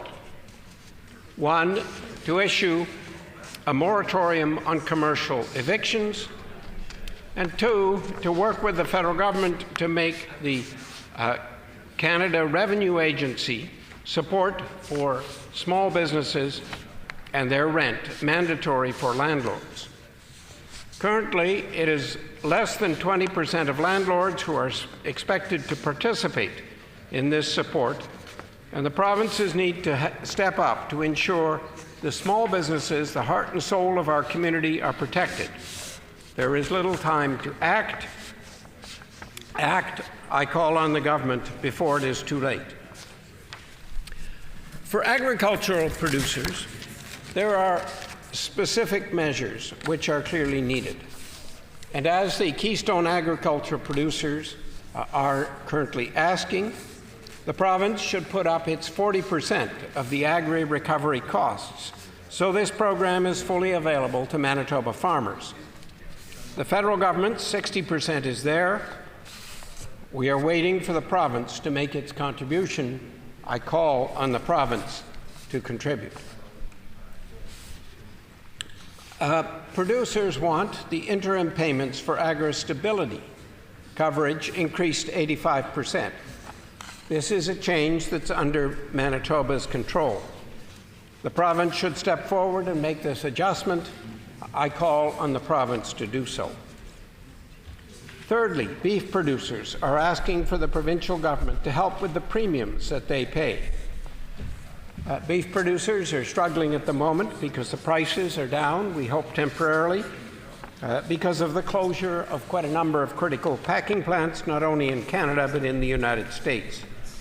The provincial government should step up to help.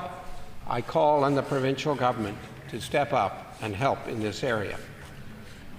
Fourthly, potato producers need help with their crop insurance premiums as a result of 2 years in a row of poor harvests. The province should step up to help. I call on the province to help. For farmers renting Crown land, the government is dramatically raising the rents on Crown land at a time of the COVID-19 pandemic, at a time when farmers and producers can least afford it. The provincial government should postpone these increases to help producers. I call on the provincial government to postpone these increases and help producers. The province is making a 20% cut to the staff of the Manitoba Agricultural Services Corporation. These cuts occurring now are occurring at a critical time because what's happened as a result of last fall is that there are some crops which are only just being harvested now, and they need an urgent assessment. We need the full complement of people working at the Manitoba Agricultural Services Corporation to make sure that these assessments are done well and that farmers are helped promptly at a very critical time. The provincial government has promised to set a time frame for further reductions in the education tax on farmland. It should do so. There are concerns about access to hog and beef slaughter and packing plants. The plants in Manitoba need extra protection during the COVID-19 pandemic. The provincial government needs to work with the owners and managers at these plants to do what's needed to ensure that there are no COVID-19 outbreaks in these plants. These are measures which are critically important for farmers, and the government, instead of waiting, should act. There are also critically important measures which are needed for fishers. Fishers need extra storage capacity because of the current situation, There is an opportunity for the province to work alone or with the federal government to make sure that there is that extra storage capability. I suggest to the members of the government that right now there is an incredible opportunity for fish and to market fish. In part, this is happening because of the closure of many meatpacking plants in the US and in Canada. Fish is an incredibly good source of protein.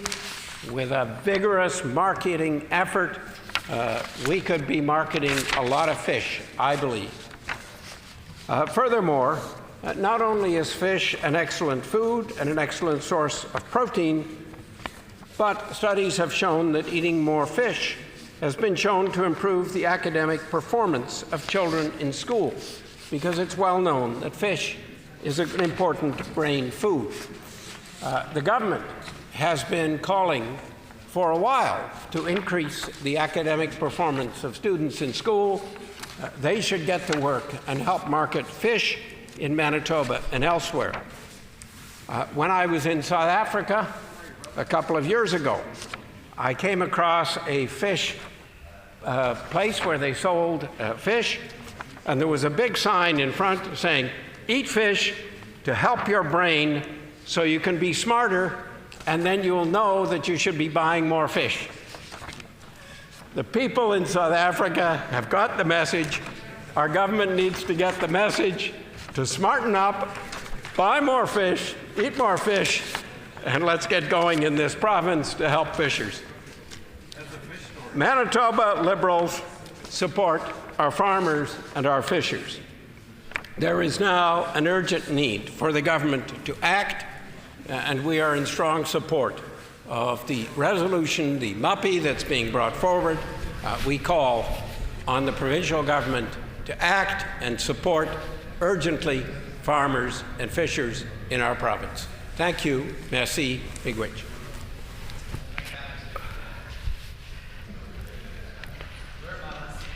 I would point out to the member of River Heights and to the member of Burrows, in your debates, both members actually indicated that they were referencing quotes from a letter. When that happens in the House, it is the rule of the House that when you're quoting from a letter, that you need to table 3 copies of that letter. So I would ask both members to table their copies. I see the member for River Heights is tabling his right now, and I would ask the member for Burrows to do the same when he has an opportunity to get those letters. So it's 3 copies. And I thank the honourable members for their advice to the chair on the motion proposed by the honourable member for Burrows. The 90-minute notice required prior to the start of routine proceedings under Rule 38(1) was provided, and I thank the honourable member for that. Under our rules and practices, the subject matter requiring urgent consideration must be so pressing that the public interest will suffer if the matter is not given immediate attention. There must also be no other reasonable opportunities to raise the matter. I have listened very carefully to the arguments put forward, and although this is indeed a very serious matter, this motion does not fit the criteria as a matter of urgent public importance, as there are other opportunities that can be used to raise this issue, including oral questions, member statements, petitions, and grievances. With the greatest of respect, the motion is out of order as a matter of urgent public importance. Grievances? The honourable member for the Maples on a grievance.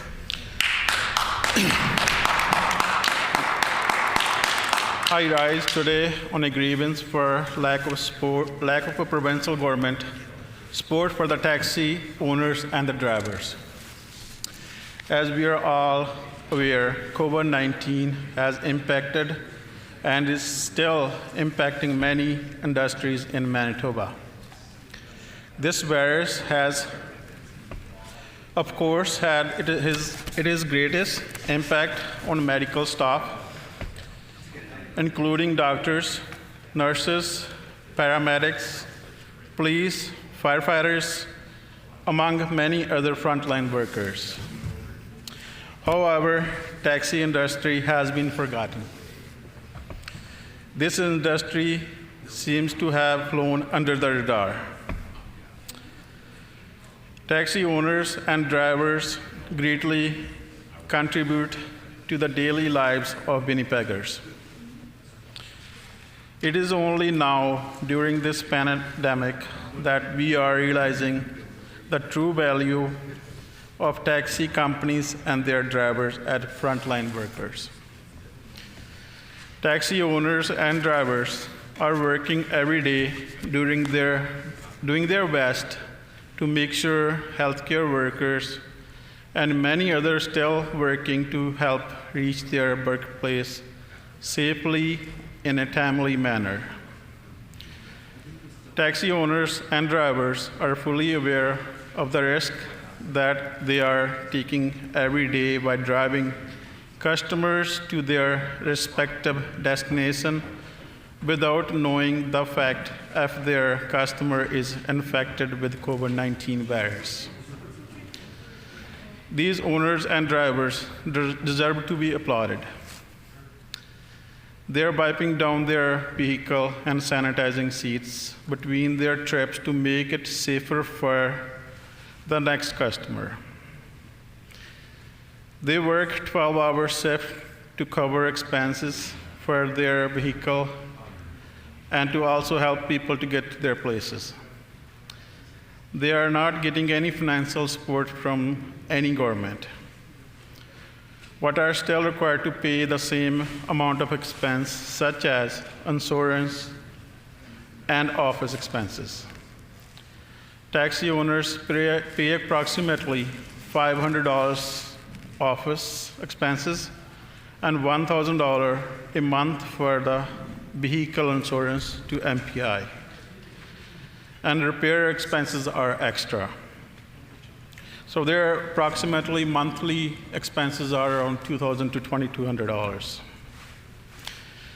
Well, how much the business has gone down since compared to the last years, this year, in March 2019, one of the biggest company in Winnipeg was doing 244,332 trips, and in March 2020, it did only 177,881 trips. That is down 66,451 trips. This year even got worse. This month got even worse than the last month. In April 2019, it did 220,109 trips, and in April 2020, it did only 76,223 trips. That's down 143,886 trips. They can't survive with this kind of business down. That's more than 75% of their business is gone down, and it's getting worse every single day. Well, I got some numbers from the second biggest company in Winnipeg. In March 2019, they did 135,879 trips. In March 2020, they did 100,800 trips. In April 2019, they did 120,000 trips. In April 2020, they did only 68,000 trips. I think that just works out to around 95 trips an hour for the biggest company. And having only done, you have to wait 3 hours to get one trip. So average trip is $10. So with these kind of expenses has not gone down, they're still there. So it's gonna get worse for the cab drivers. Many of us, including Premier, is receiving email from the taxi industry for financial support. Because federal government CEBA doesn't cover the taxis. As earlier indicated by my friend from the Burrows, the taxis are not incorporated.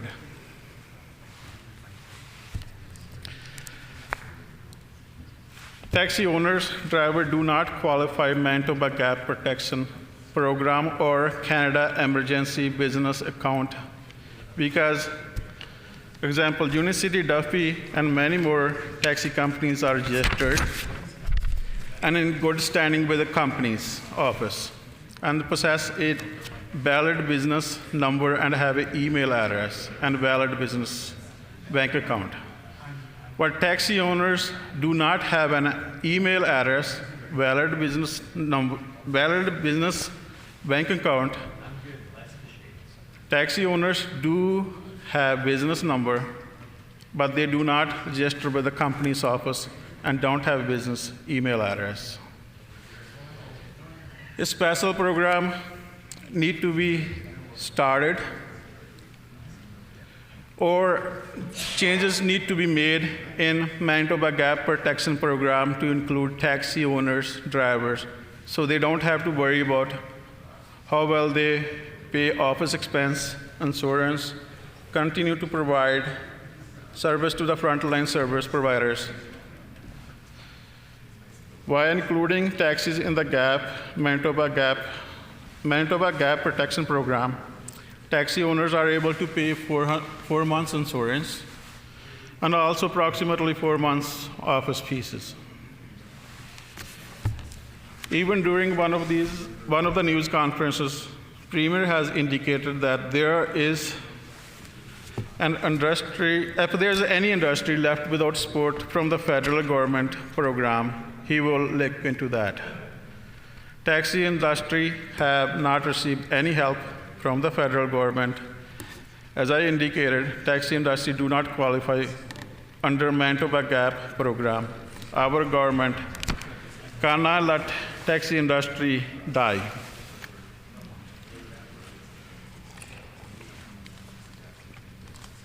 There are so many people rely on taxi services. This will be a double blow to the taxi industry, as earlier this government have given no support to the industry when it transferred taxi cab board from provincial government to the city of Winnipeg. Before taxi cab board was transferred from government of Manitoba to the city of Winnipeg, taxi medallion price was close to $500,000. After taxi cab board transferred, it went down to $150,000. Taxi industry has not recovered from that blow, and now COVID-19 pandemic, if a provincial government don't introduce some kind of a package to the industry, it will die. Not only are the driver risking their life, but they are also risking their families as end of the day when they go home, which can affect their family members too. Just want to share one of the owners who just called me the other day, how their life is changed from what they were doing earlier. It used to be they go home, play with their kids, but now they can't do that. They go straight to the washroom, take a shower, and then he said he go into the basement. Now he can't play with his kids. He's worried about his kids. So I'm asking from the government some kind of package to be introduced to help the taxi industry. Thank you.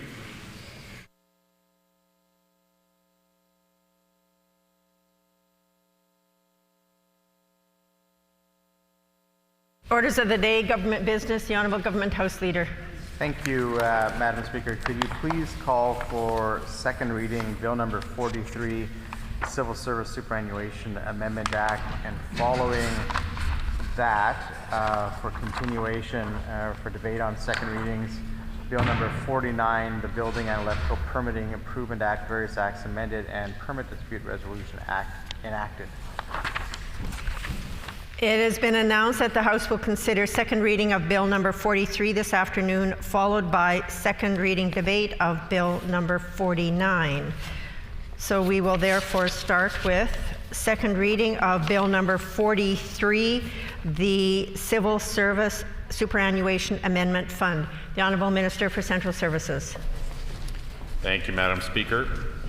I move, seconded by the Minister of Education, that Bill number 43, the Civil Service Superannuation Amendment Act, be now read a second time and be referred to a committee of this House. The Lieutenant Governor has been advised of the bill, and I table the message.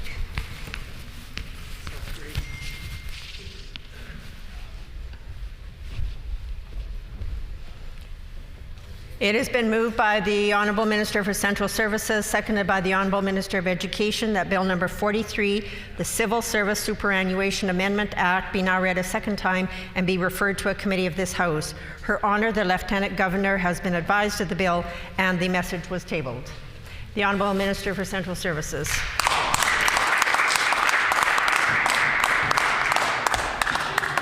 Thank you, Madam Speaker. I'm pleased to rise and put some comments on the record on Bill 43. This bill is acting on recommendations from both the employer and employee representatives on the committee. This bill makes a variety of amendments to the Civil Service Superannuation Act that will align the Civil Service Superannuation Fund with pension best practices, reduce red tape, and protect the pension plan for both retirees and current contributors to the pension fund. The three most significant amendments to this act will, number one, change the method of calculation for costly commuted value payouts that weaken the pension plan for remaining members. Two, support parents by providing greater flexibility to make pension contributions for periods of maternity leave and parental leave. Three, encourage improved governance of the fund by permitting a simpler process and staggered appointments to the board for employee representatives. The Employee Liaison Committee, a union-appointed committee established under the Act to represent the interest of the 55,000 active members and pensioners, has formally recommended these key amendments. The Manitoba Government and General Employees Union formally agrees with the changes proposed in this bill to help ensure the superannuation fund remains a strong and stable defined benefit pension plan. The Employer Advisory Committee has also formally recommended these amendments. This is a committee established under the Act to represent the interests of the 44 employers who participate in the superannuation fund. The staff of the Superannuation Board and the actuary for the Superannuation Fund also support these amendments. So, as recommended by employees and employers, we are acting to protect the retirement benefits of all members in the fund. To quote the union-appointed Liaison Committee, the change regarding commuted value, or CV withdrawals, will bring fairer and more equitable allocations of pension values for members who are in the plan today and who retire from the Manitoba Public Service in the future. We should highlight that members can still withdraw CVs after age 55, which is unique for defined benefit plans in Canada. The amendment to change the calculation method of commuted value withdrawals would continue to allow all employees, including those at retirement age, to withdraw the commuted value of their pension, but on a cost-neutral basis to the fund. Employees can also continue to choose how they receive their pension, including guaranteed amounts to be paid to an estate. No other major pension plan in Manitoba or in the country allows these types of large commuted value withdrawals that have significantly impacted Manitoba's superannuation fund in recent years. If changes are not made, all 29,000 active employees and 44 employers would need to make additional contributions to offset the impact of these withdrawals by members who pull their pension fund from the fund. Alternatively, if changes are not made, pension benefits at retirement would need to be reduced, including the cost of living allowance or COLA to current pension recipients. Neither of these options are acceptable, Madam Speaker. Our government is also reducing red tape and aligning with other major pension plans to allow the appointment rather than election of employee representatives to the board. No other major public sector pension plan elects employee representatives. Instead, they are appointed by bargaining units or other employee groups. The union-appointed liaison committee currently nominates the candidates for election at present. The new appointment process will require staggered appointments to allow better continuity and effective board governance. Amendments will also ensure that retired employees will be guaranteed representation on the board.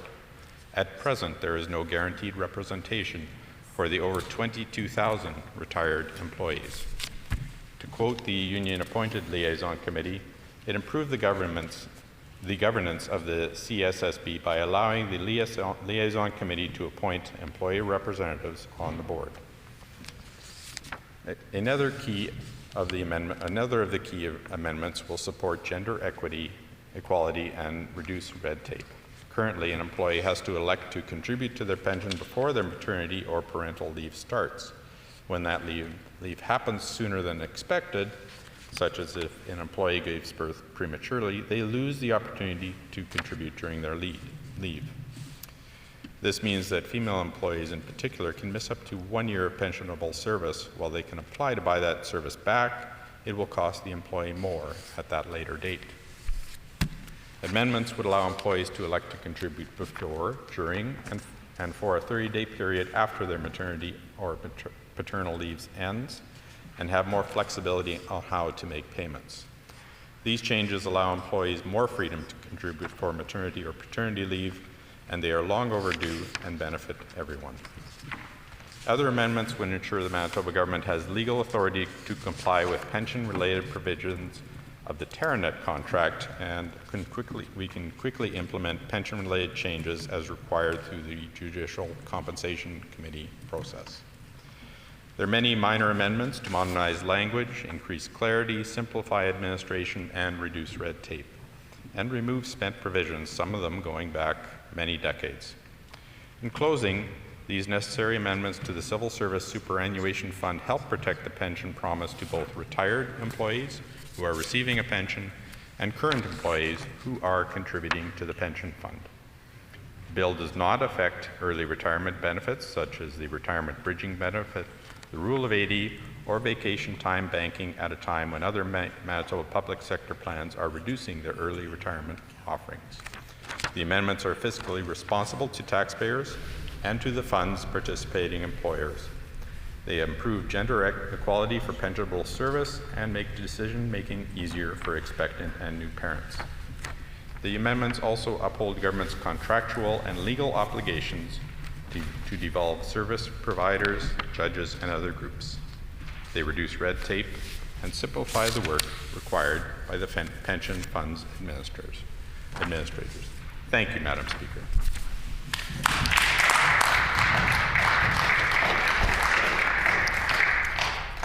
A question period of up to 15 minutes will be held. Questions may be addressed to the minister by any member in the following sequence. First question by the official opposition critic or designate. Subsequent questions asked by critics or designates from other recognized opposition parties. Subsequent questions asked by each independent member. Remaining questions asked by any opposition members, and no question or answer shall exceed 45 seconds. The Honourable Member for Flin Flon. Madam Speaker, we do have some questions about this bill, and we have some comments to make, but I guess my first question would be, can the minister take some time and explain the difference between the solvency method and the going concern method for calculations? The Honourable Minister for Central Services.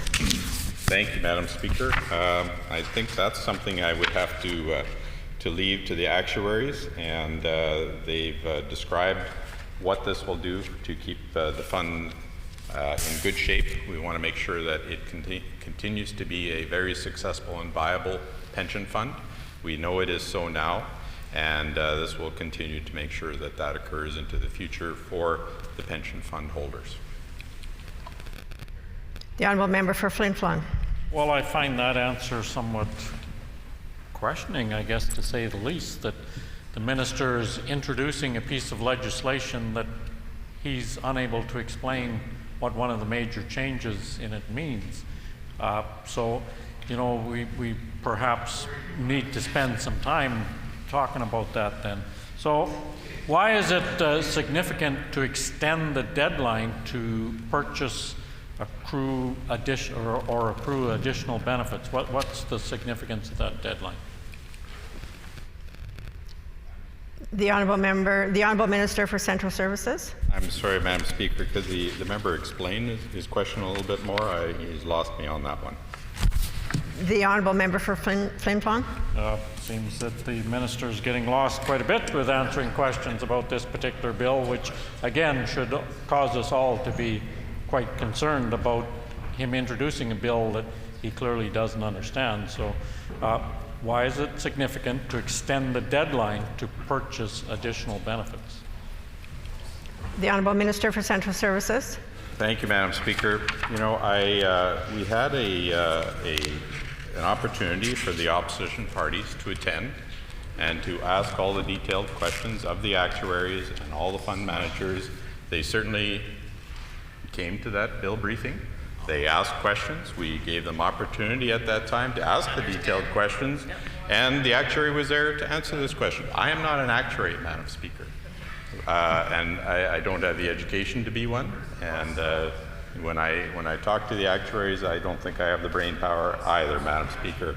So those questions were asked and answered at that bill briefing. We are presenting this bill for the legislature with the support of both the employers and the employees. The member's time has expired. The Honourable Member for Flin Flon. You, Madam Speaker, and yes, there were questions asked at the bill briefing, but we're not at the bill briefing now. We're in the House, we're in the chamber, where members have the ability by the rules of this place to ask questions and get them answered by the minister introducing a piece of legislation. And that's what we're doing. We've asked a couple of questions already, and clearly the minister doesn't have a good handle on the legislation that he's introducing. So I'll ask another question. Can the minister clarify service accrual changes during a leave of absence? The Honourable Minister for Central Services. Thank you, Madam Speaker. Well, that is certainly something that we did discuss in the speaking notes there. And if the member is talking about the maternity and paternity leaves that we discussed, those opportunities will be changed and brought into modern practice.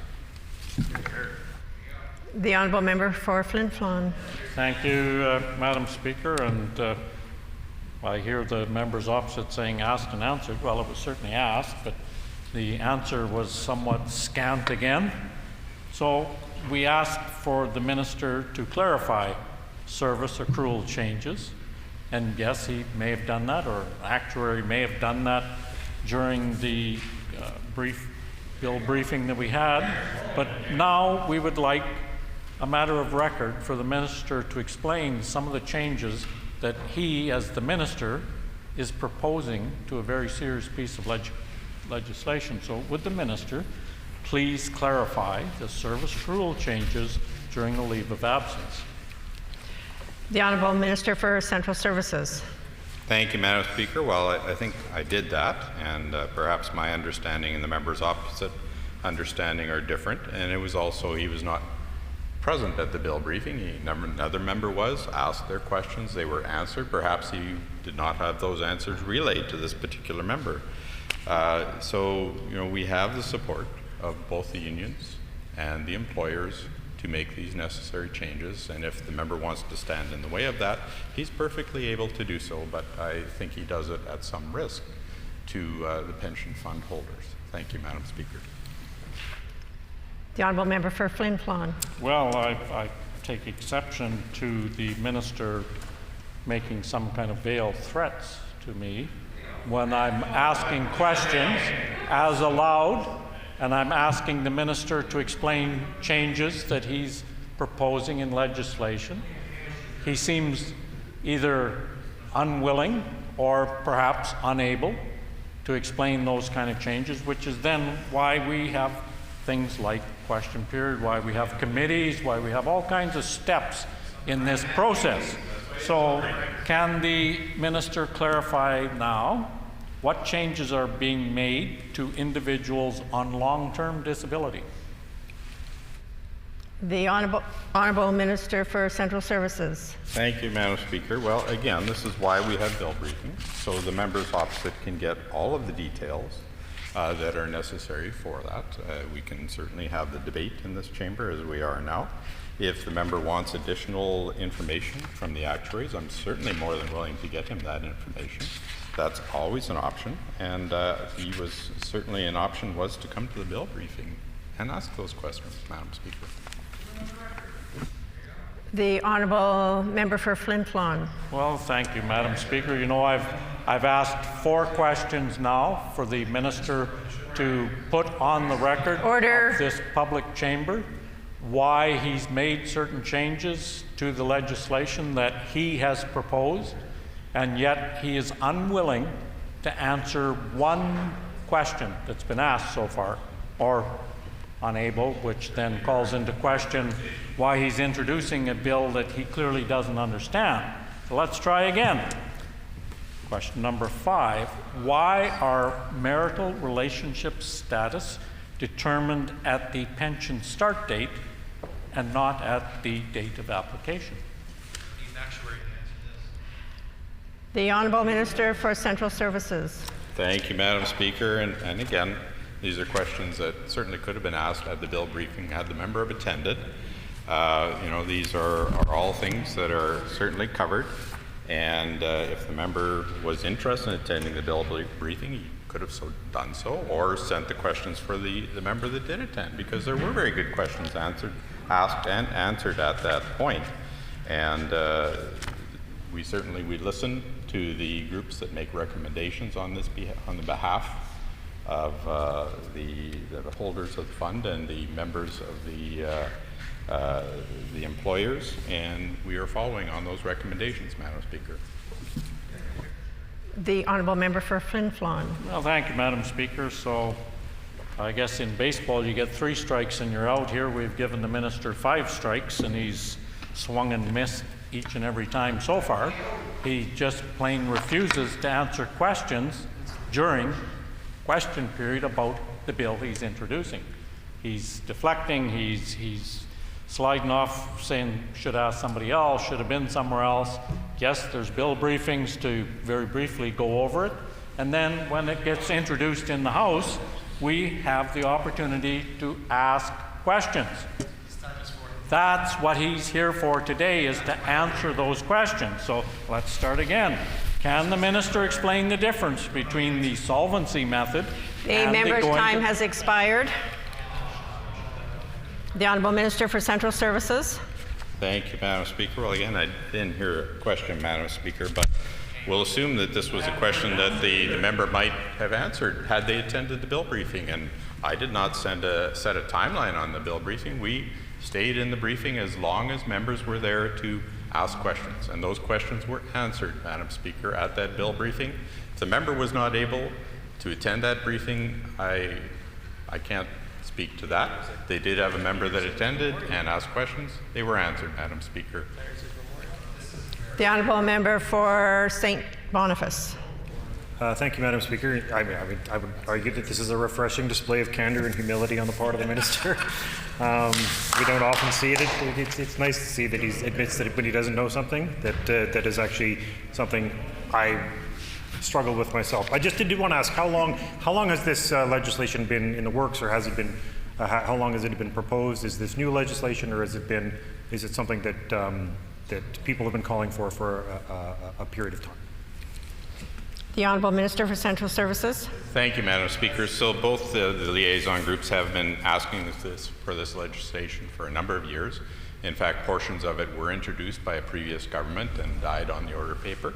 We have added to those changes that the liaison groups have asked for, and this is all at their request. And if members opposite don't wish to work with both the pension holders and the employers. That's their decision, Madam Speaker, but this is at their request that we're bringing this forward, and it has been, as I said, a number of years. The Honourable Member for Concordia. Well, Madam Speaker, I don't know that I've ever encountered this particular scenario here in the legislature where a minister responsible for a bill who's asking this legislature, in fact, to set aside all business to consider this bill and was trying to move it forward from its first reading all the way through until royal assent this afternoon, cannot answer simple questions with regards to the details of the bill. Does the minister recognize that this is the question period portion of the bill debate and that it is his obligation to answer questions here this afternoon? The Honourable Minister for Central Services. Well, thank you, Madam Speaker. Well, I didn't hear a question, so perhaps I can just answer an empirical question. And we have a question about how is the calculation method determined, and the CV calculation is calculated using the plan's discount rate or a going concern basis, and the discount rate is certainly based on the investment fund returns that the plan expects to earn. It's recommended by the fund's actuary and approved by the board as part of key assumptions. So the current discount rate for this is 5.75%, but perhaps that's too much detail for the members opposite. Good question.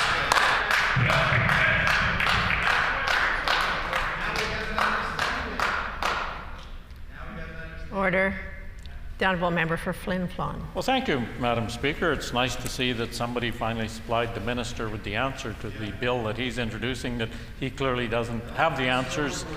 So he's read something off a sheet of paper that answers the question, sort of. So can he explain what the impact of that change may be on people that are ready to take their pension and need to make decisions based on changes that the minister's proposed? The Honourable Minister for Central Services.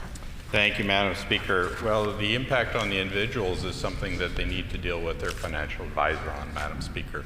They know the parameters they're working under now.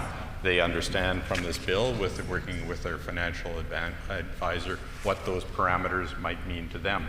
I am not a financial advisor. I recommend that people use those services so that they can find out what the impact would be on their particular circumstances, Madam Speaker, and it's different for everyone.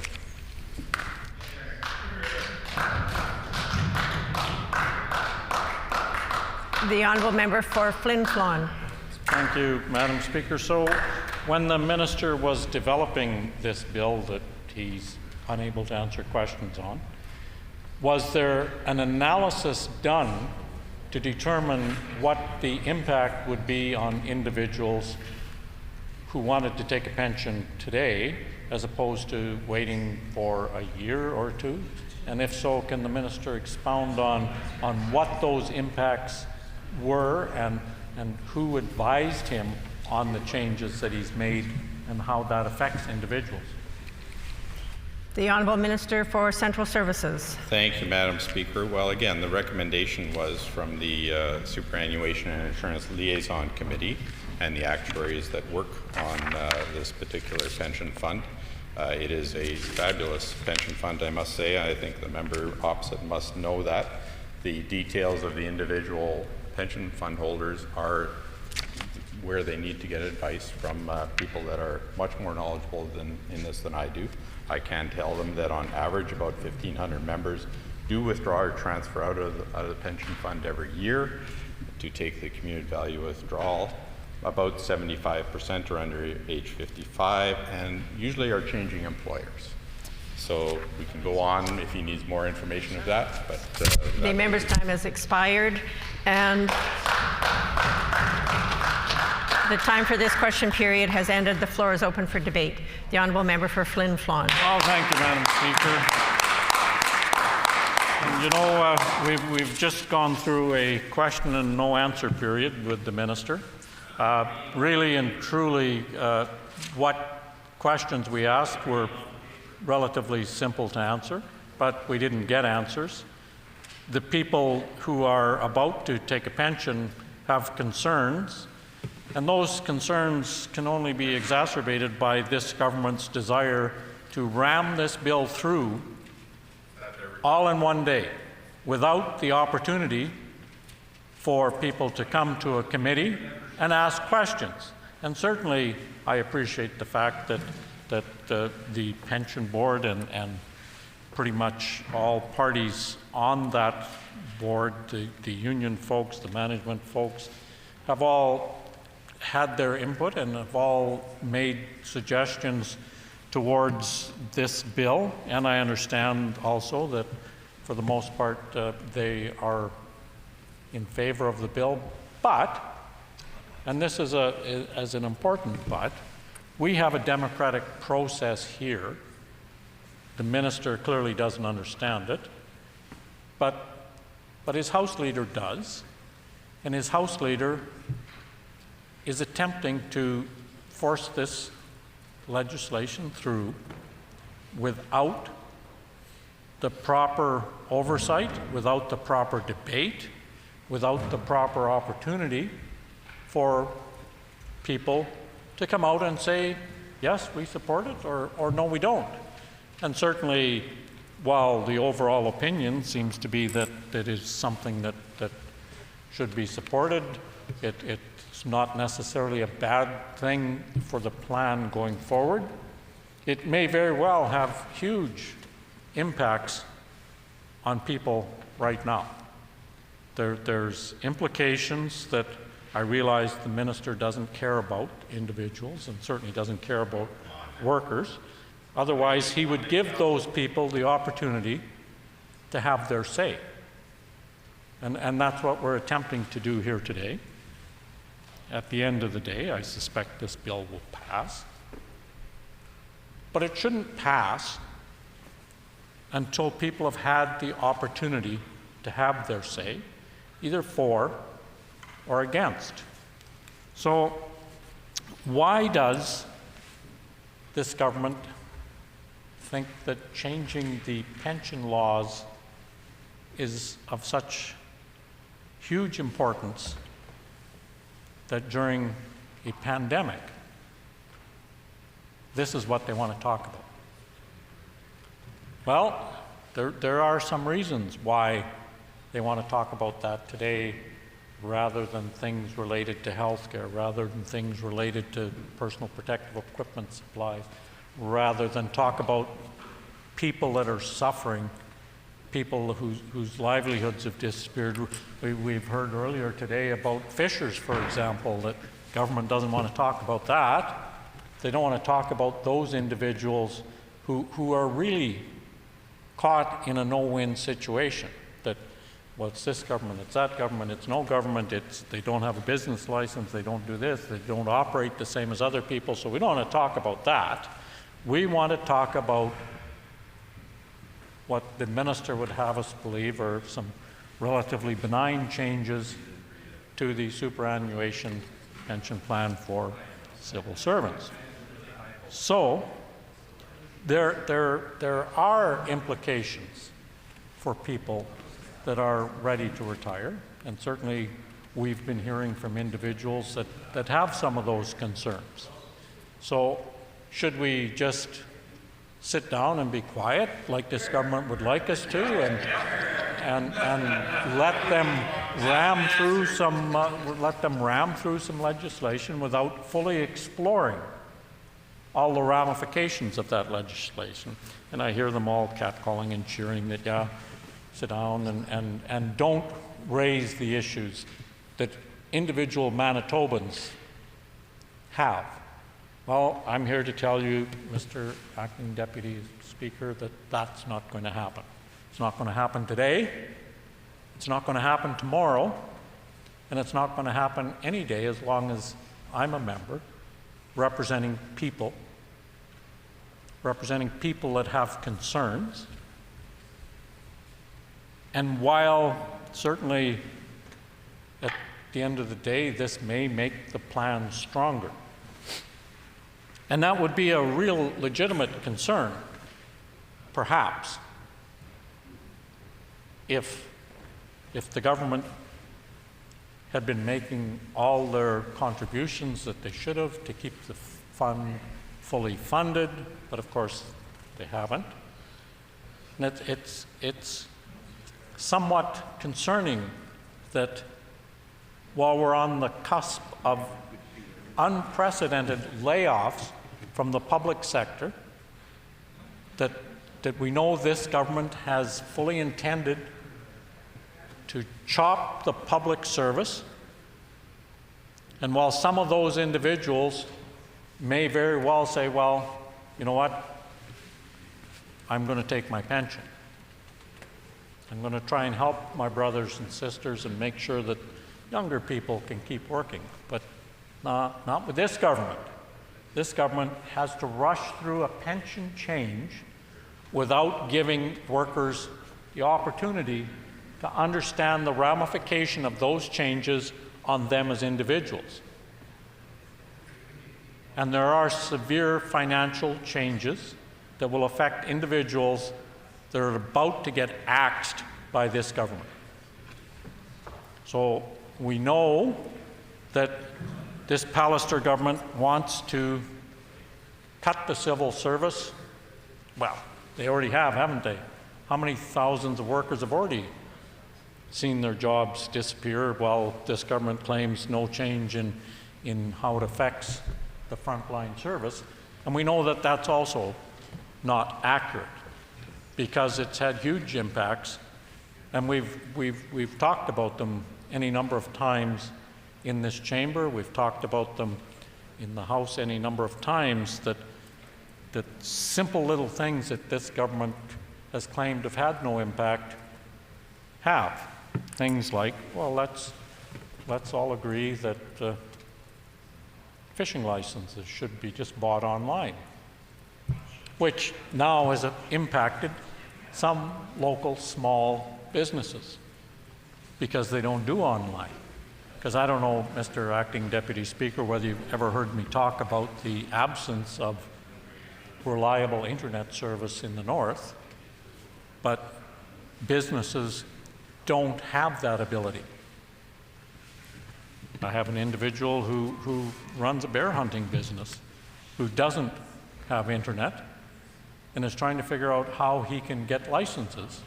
And so far, nobody in this government has been able to give me an answer. So it looks like they've just put that individual out of work. So that's just one case of somebody. But we know that there's a lot more frontline workers. We know there's a lot more public service workers that are about to lose their jobs. And it seems that some of their financial advisors may have been given the heads up that that bill is going to pass today, because they were already advising their clients, you need to make a decision before the end of the week because the bills are changing. So I'm not sure who the government has been talking to. Certainly it wasn't until today that we even found out that this is the bill. The most earth-shattering thing that we could talk about during a pandemic is how to change workers' pension plan, how to change things at the last minute before a worker takes a pension that they've earned, a pension that they fully understood how it was set up and structured their life according to those rules that now change. If this government was to get its way, would change with the snap of a finger, without any public participation, without it going to committee, without us being able to ask questions. We've seen the response to asking questions, haven't we, Mr. Deputy Speaker? The minister has no idea what's in his bill, unable to answer one question until somebody sent him in some explanatory notes. And there's nothing wrong with using explanatory notes to understand technical issues or to remind yourself of something. Certainly not opposed to that. Do it myself. But to sit there time after time after time and refuse to answer a question because, well, there was a bill briefing, that's all we need. The public, the people that elect us, don't sit in on bill briefings. But the minister might be shocked to know that the people that elect us are more and more and more paying attention to what goes on in this chamber. Because they've come to realize that if they don't pay attention, this government in particular slips things in under the wire, and all of a sudden things have changed and they had no idea. So that's why we're going to spend time debating this bill.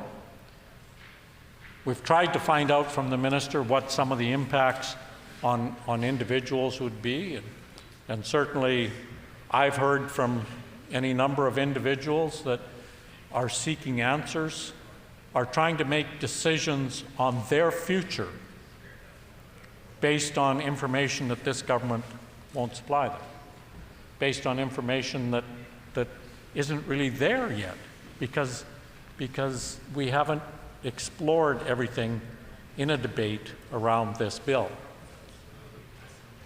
People are under the impression, it's funny because the minister says, well, they should talk to their financial advisor, which most people do, because like the minister, most people are not financial wizards and don't understand how all the intricacies of these changes would affect them.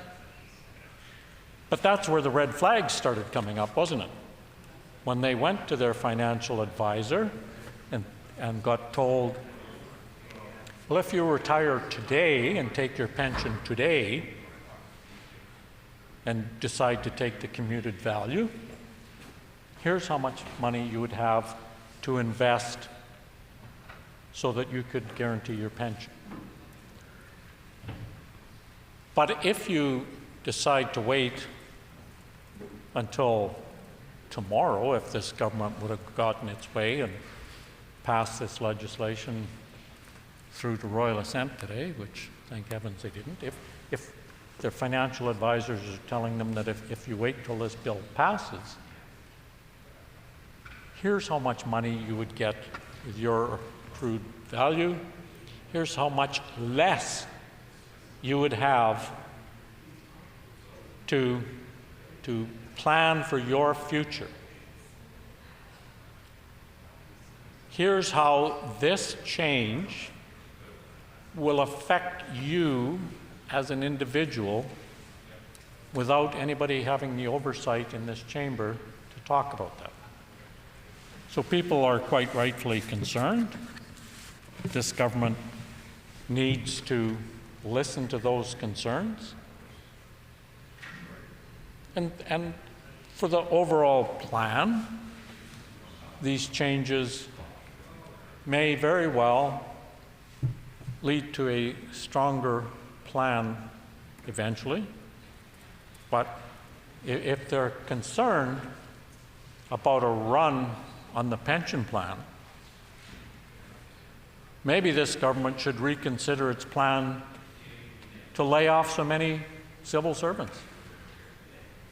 People that go to work every day, people that support the Manitoba economy, that now nobody knows if they're going to have a job tomorrow because this government's whole mandate, whole mantra is to cut workers at any cost. Now they've noted that, well, if we lay off all these workers and a bunch of them decide to take their pension, well, that'd be bad news for the pension fund, which, you know, if this was a private pension fund, I could see a corporation perhaps being concerned because they also haven't lived up to their financial obligations to properly fund pension plans. But being a public pension plan, the plan will not go bankrupt. As much as the minister likes to tell us, and the government likes to tell us, this is just like your house finances. It most assuredly is not. And while this government, this premier, likes to stand up and say how they're going to leave more money on your kitchen table, which is a goofy statement to begin with, here is a clear example of a government that's going to take money away from working people. It's going to take money off their kitchen table if that's where they choose to leave their money. And it's not just a small amount of money that's going to impact workers. Now, I can see at the end of the day where some of these changes may be beneficial for the plan's longevity. The other thing that would be beneficial for the plan's longevity would be for the government to properly fund it all the time. You know, it was back in the 1980s when pension rules changed so that employers were allowed to take contribution holidays. And that governments have done that, private corporations have done that. And then all of a sudden, workers find out that, well, the pension that I negotiated in good faith with a government is now not the pension that I negotiated. And while I may understand the concept that there needs to be changes made to a plan, perhaps through proper consultation and perhaps through the committee hearing process, they would find ways to implement these changes that are more humane at a time when they're forcing working Manitobans to access that pension, which in a lot of cases, those working people didn't have a plan to go on pension today, tomorrow, or next week. I've talked to some that were hoping to work for a couple of more years, but with their understanding from talking to their financial advisors of what the impact will be on them immediately, may very well decide to take their pension now. So while the minister certainly goes on about he doesn't have the answers to any of the questions, which is shameful in itself, he does know the answer to the questions, Mr. Deputy Speaker. He just doesn't want to publicly go on record and talk about the negative impact these changes will have on people immediately. But we will. Like I say, I've had any number of calls about the changes to the pension plan, and other members of our caucus have as well. I've reached out and talked to knowledgeable people who can fully and did fully explain what some of those changes would be to an individual that was thinking of retiring and thinking of taking the commuted value of their pension.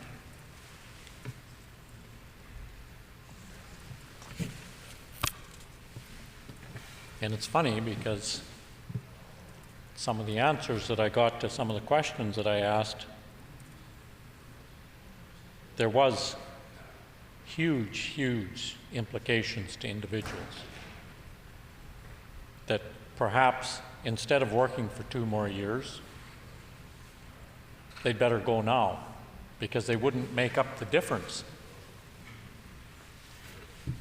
That the money that they thought they were going to get, and it may surprise the minister that some people do pay attention to these things and actually plan their futures, understand the pension language that was in place, budgeted accordingly, perhaps saved some of their hard-earned wages, and looked at what that retirement package would look like, talked to financial advisors, and of course that's a a game in itself is when you're depending on the financial advisor who may not have your best interest at heart, particularly in these trying times. He may be looking for investments himself. So people are important, and they should be important for every member of this chamber. And I understand that we need to be concerned with financial implications of changes as well. We need to be aware of some of these financial implications and perhaps look at making changes. But when we look at making those changes as legislators, we need to make sure that we're talking to the people that these changes will affect immediately. So the government is very concerned, as are pension fund managers, that the suspected run on the pension fund with this government's austerity agenda of cut civil servants at any cost, get rid of as many workers as you can, and pretend it's all because of a pandemic, when really, as we heard earlier today during question period, this has been the government's plan right from the get-go. They're using this now as an excuse, a pandemic as an excuse to make legislative changes that have nothing to do with the pandemic, but as a result of this government's misguided desire to cut the civil service, to decimate the ranks of those working people, will have an effect on the financial viability of a pension plan. So they try and rush through a piece of legislation to cover their backsides on a decision that they've made to get rid of workers. It's really of questionable merit, Mr. Deputy Speaker, that these changes need to happen right now. And while the unions have agreed that these changes are what's best for the plan, and I don't suspect any of us on this side would really dispute that. What we will dispute is the need to rush through and ignore the democratic processes that are in place so that people fully understand. And not just fully understand, because there'd be very little point them coming to the committee hearing and asking the minister questions, wouldn't it? It would seem a pointless exercise. But perhaps maybe those individuals afforded the proper opportunity can come to a committee where the minister is sitting and tell the minister what impact the change that he doesn't understand will have on their lives. And maybe, just maybe, the minister would listen to some of those people. I have my doubts. I've been at many committee meetings where people poured their hearts and souls out, and the government said, yeah, too bad, we're doing what we're doing. But to deny people that right is wrong. It kind of ties into this government's refusal to meet more than one day a week. And it took a long time to convince them that we should meet at least one day a week. Is they're trying to use this pandemic as cover for every piece of horrid legislation that they had planned long before there was a pandemic to ram it through without public scrutiny, without the ability of us in opposition to question. And that's not right, Mr. Deputy Speaker. And this is just one piece of legislation that they've proposed that needs to go to full committee hearings and listen to everyone that has concerns and allow everyone that has concerns to come forward. And I realize that this government doesn't like to have those committee meetings because sometimes they're lengthy affairs, because when you make changes like this, it impacts people's lives. And while this government is only concerned about the bottom line, is only concerned about the nickels and dimes that it can take off your kitchen table and out of your pocket, every one of these changes impacts somebody's life. And what we've seen from this government is it impacts somebody's life in the negative, not in the positive. And that's why, well, at the end of the day, this bill may pass, and certainly when all parties involved in the superannuation pension think it should pass, I'm sure it will.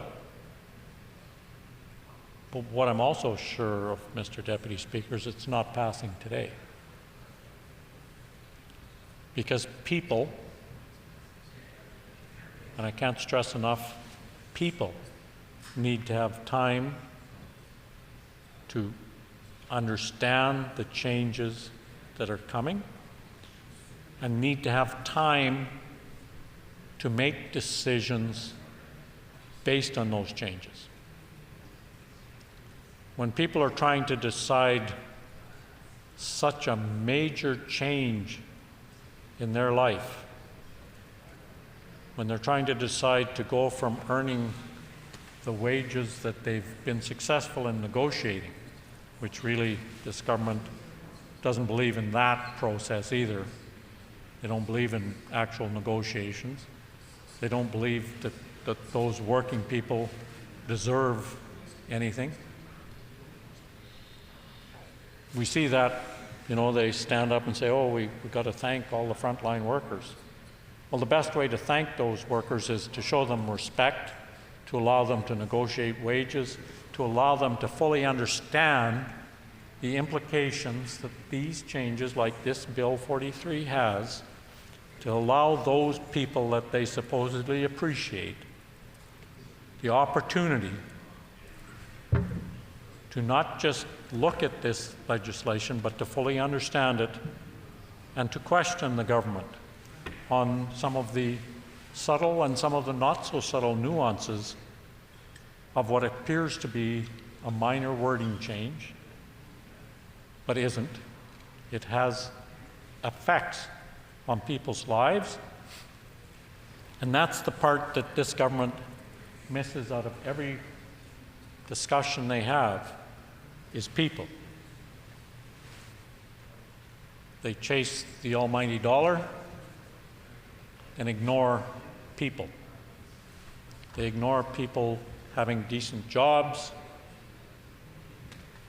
and their desire to cut those jobs is going to impact the overall pension. So then they want to ram through a change to the pension plan to protect the dollars again and not care about people. And that's what's missing. Every bill, every time we talk to this government about something, it's missing people. It doesn't care about people. It doesn't take into account the changes on people, and they haven't taken that into account with this bill, but we're going to make sure they do. Thank you.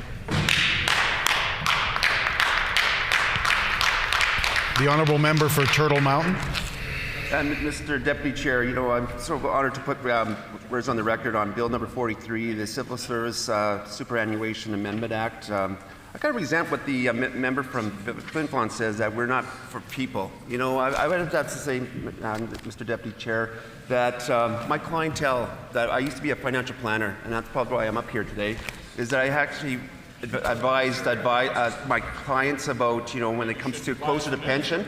And so what I would say here is that what this bill is all about here, Mr. Deputy Chair, it was just about to actually protect the pensioners for into the future. Like, we have a defined benefits package that the member doesn't aware that it's staying as a bit defined benefits package, the best 5 year services. And so what this is going to do is it's going to strengthen the actual pension plan to make sure. But we got support both from the unions, both that represent 70% of the unions of civil servants. The minister has been briefed. The member from Flin Flon didn't even go and bother to ask any questions. And the thing is, he says we're not about the people. We are about the people here. This is superannuation. These are employees of government here. We want to make sure that this is predictable, dependable, and this pension is there for them. It's based on 5 years' best years of service. This is not going to change. This bill is going to continue the way that it is. And right now, as advisors here, you know, I always recommend my clients to review them. I actually did financial plans up for each of my clients to make sure where they are today. Because like the minister says, every person is unique in their own financial situations. And so the thing was, you know, if the member from Flin Flon would allow me to speak here to talk about the importance of people, let me talk about how my clients were. They came to me for advice, and before they retired, we went, like 10 years before they retired, we reviewed it every single year to make sure that nothing has changed. But I was also privy to this information here when it comes to, I worked for Investors Group. I worked at head office for a corporation as an accountant, and actually in pension funds accountant. And what I did was every time, like when the member from Flin Flon would ever talk about the commuted value, we would actually, if a client wants to move on to a different job or a pension plan holder wants to move on to a different employer, they would first give a notice to us to say, look, we need to know what the commuted value would be for that individual. Then we would have that be sent to the actuarial department to make sure what the actual commuted value would be. And that's in case if that person moved to a different employer or just decided that they wanted to start their own business. They could take that commuted value and put it into a locked-in retirement pension plan, or they can, you know, this is when they need advisors to advise them exactly about the plan. And so, Mr. Deputy Chair, this pension here, this legislation here is also helping out people who are going to maternity leave that they can buy in once they come back from work and back in their, because right now,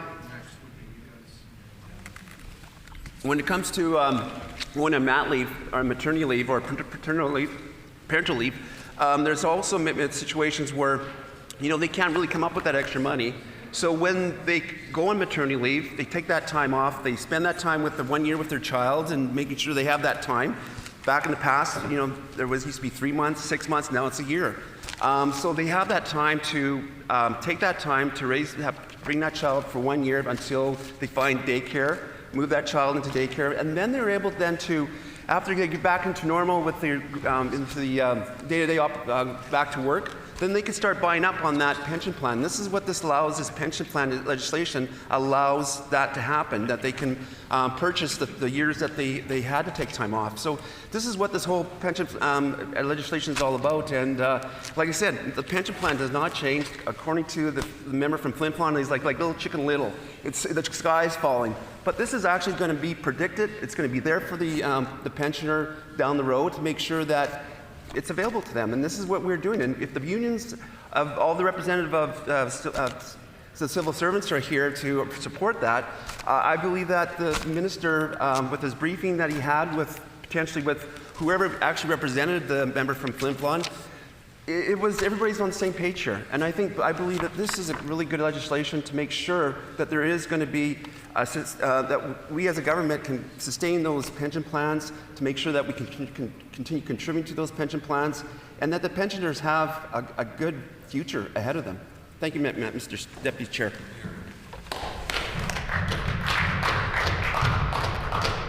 The Honourable Member for St. Boniface. Thank you, Mr. Deputy Speaker. It is extremely important to maintain the integrity of the pension fund. This is an extremely complex bill. While I made light of it earlier, I do think there is value in honesty and even some humility in admitting that you don't know all the answers. I am encouraged that the Minister is listening to experts and willing to move forward on their advice. In all seriousness, I wish the Premier would do the same. I am not an actuary, but I did study and teach about economics, and as it happens, my father worked in companies that managed public pension plans, and because my family was strange, we would talk about those things on car rides and around the dinner table. But while I was a lecturer at the University of Winnipeg, I taught about recessions, depressions, and financial crises, as well as the history of austerity. I do believe this is an important and, in fact, an urgent bill. From what I understand, if I'm correct, but which the experts addressed at the bill briefing, the challenge is that if a relatively small number of individuals pull out a lump sum at retirement, it can risk hurting the fund as a whole and mean that those left behind the plan, many of whom are younger workers, will face higher costs for the same expected returns. This is clearly unfair, and one would argue creates a form of moral hazard.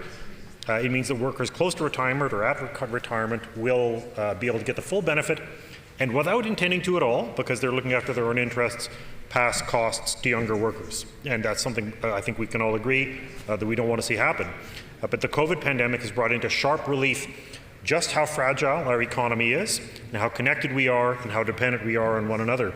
So we are asking people right now to make sacrifices and to act in solidarity so we don't transmit a disease to one another, so we don't hurt one another. We're asking people to think about others and not just themselves. This actually is the sort of thing that you ask people to do for pension funds in order to keep them safe so that people don't pull them out and you don't have a run on a pension fund. These funds depend on everybody being willing to pool their resources and also act in a certain way so the fund doesn't collapse. I do think this is an important bill if it achieves its intended goals to bring forward in this crisis, because it will help ensure the security of the pension fund.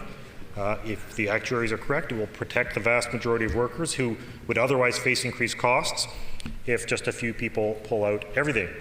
But we do need to understand why these changes are not enough, and the economic context into which this bill is being introduced. Why would people want to retire and take a lump sum payment right now? The answer is because they're afraid for their jobs. There are many public sector workers who are living in fear that the axe is going to fall on them next. Our caucus heard from a woman in Dauphin who moved out to Dauphin to work at the Dauphin jail, not realizing that it was going to be closed down. She expected to retire there with her family. All of a sudden, she's going to be expected to move to Headingley. She's considered she will either not be able to afford the move, that her pension itself will be disrupted if she doesn't do the work. I think the government knew in November 2018 the jail was going to be closed, but waited until after the election to announce that. And this is just an example. She's somebody who very much wants to be able to pull out the lump sum because she wants to be secure. She feels that will give her the security she needs because she's not getting that security from her employer, which is this government. We are living in scary times. People are afraid for their health. They're afraid for their loved ones. They're losing their jobs. They're losing their businesses. People are seeing their savings and investments vanish, which is affecting pensions as well. And people are more frightened and more worried about their futures, likely, than they have been for many decades.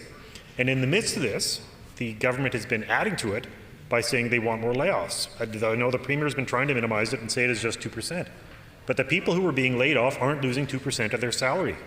They're losing 100% of it. And it's hundreds of people at Hydro who are losing their entire salary. We're talking about hundreds of people or thousands of people across school boards, municipalities, universities, colleges. It is not going to be equally shared pain.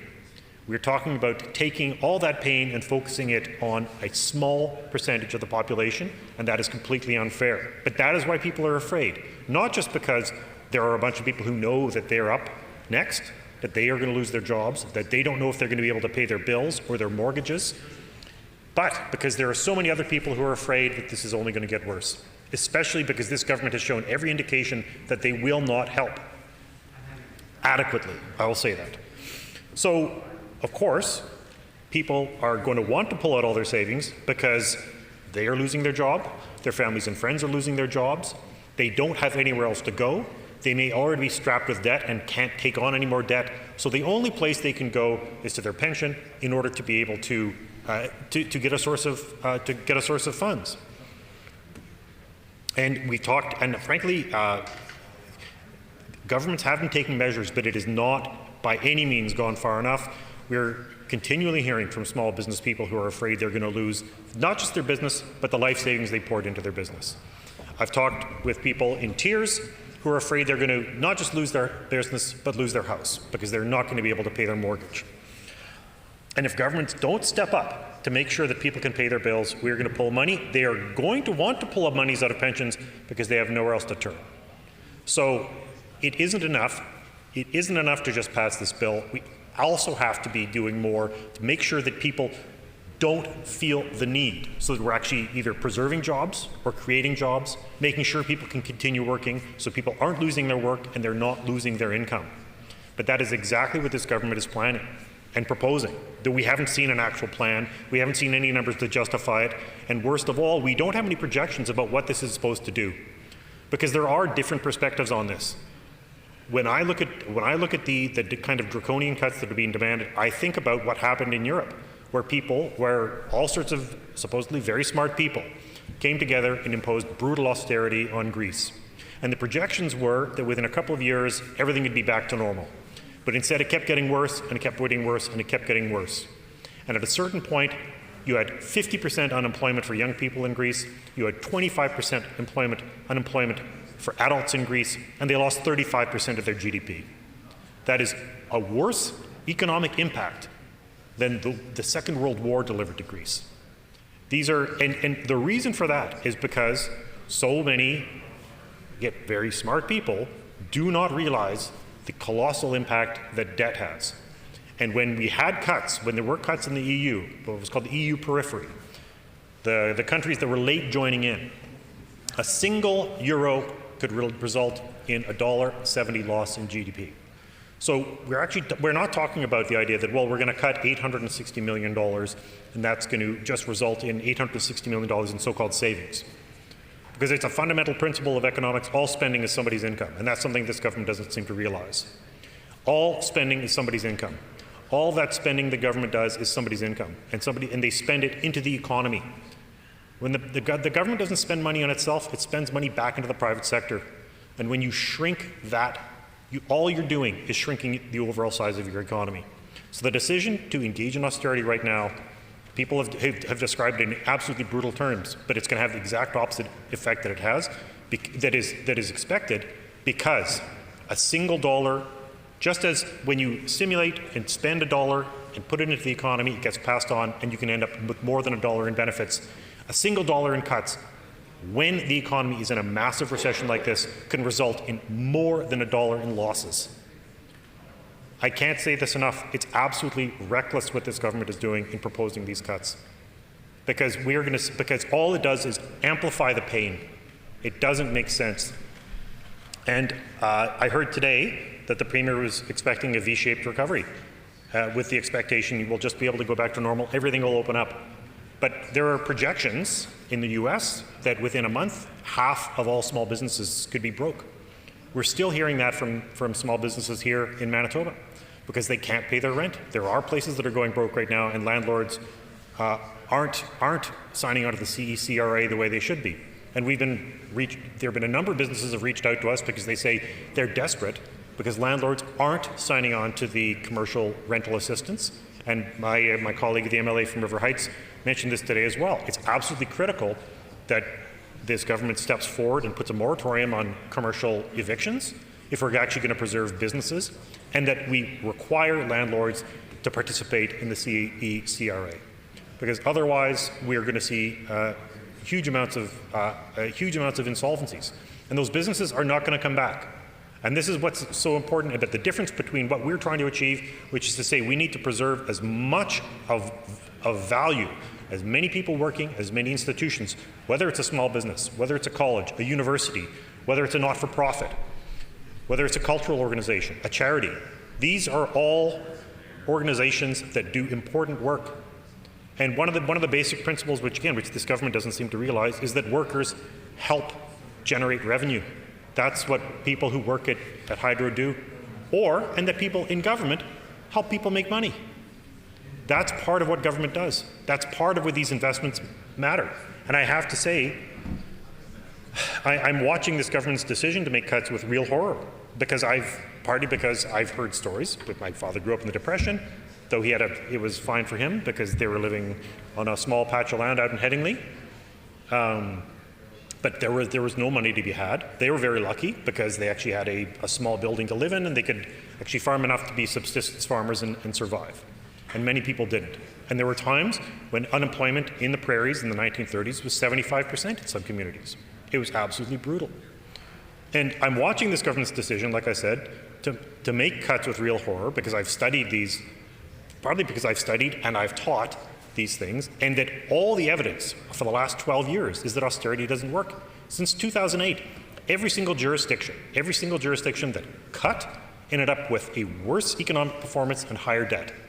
GDP was lower, debt was higher. Every single jurisdiction that decided to stimulate the economy, its debt went up, but so did growth.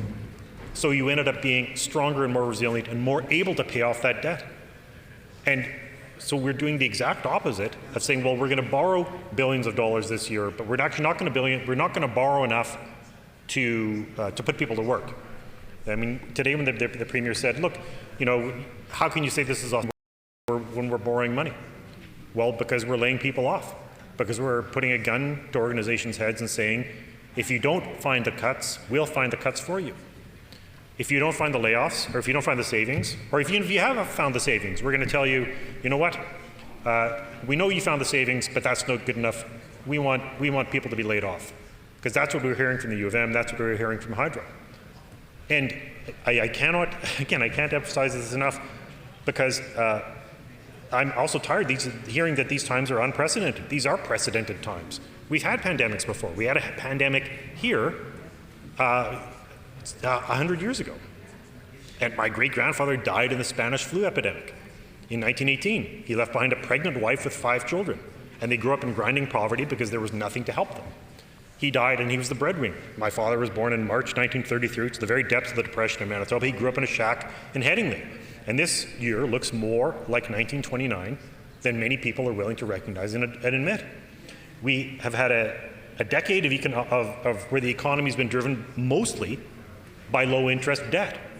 It hasn't been driven by industrial investments. It hasn't been driven by people building new plants and factories. It's been overwhelmingly driven by debt. So it hasn't created good jobs. The over 50% of people between the ages of 25 and 54 are working part-time. So that's part of the reason when you look at the people who've been most affected by the layoffs in the last 2 months, it's people who are precarious workers, people who are vulnerable, people who had salary jobs generally fairly well protected. But it's all those people who are working part-time, all those people who depended on tips, people in the restaurant industry. A month ago, the stats came out that 1 in 10 restaurants in Canada has closed for good, and it's not going to stop. But unless we do something to intervene. And my other concern is that while the impact of the COVID-19 crisis is huge, it's actually setting off something much deeper, something much larger, which is a debt crisis, which has been brewing for years. Not just under the current federal government or the current provincial government, but since 2008 before. The real danger is that COVID-19 is just like a pin on a grenade.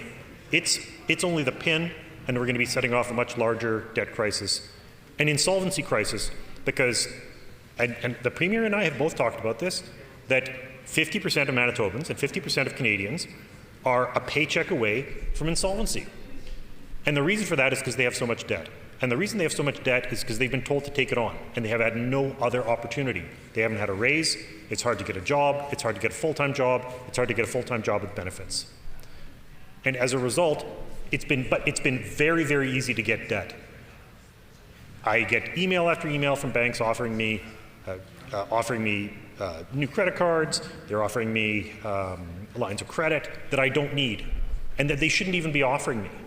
I'll pay it back, but this is the thing, is that we've been pushing debt on people and telling them that that's what they're expected to do, and we haven't actually denied them the opportunity to do anything but take out debt, because the only way you can buy a new house is to take out a mortgage.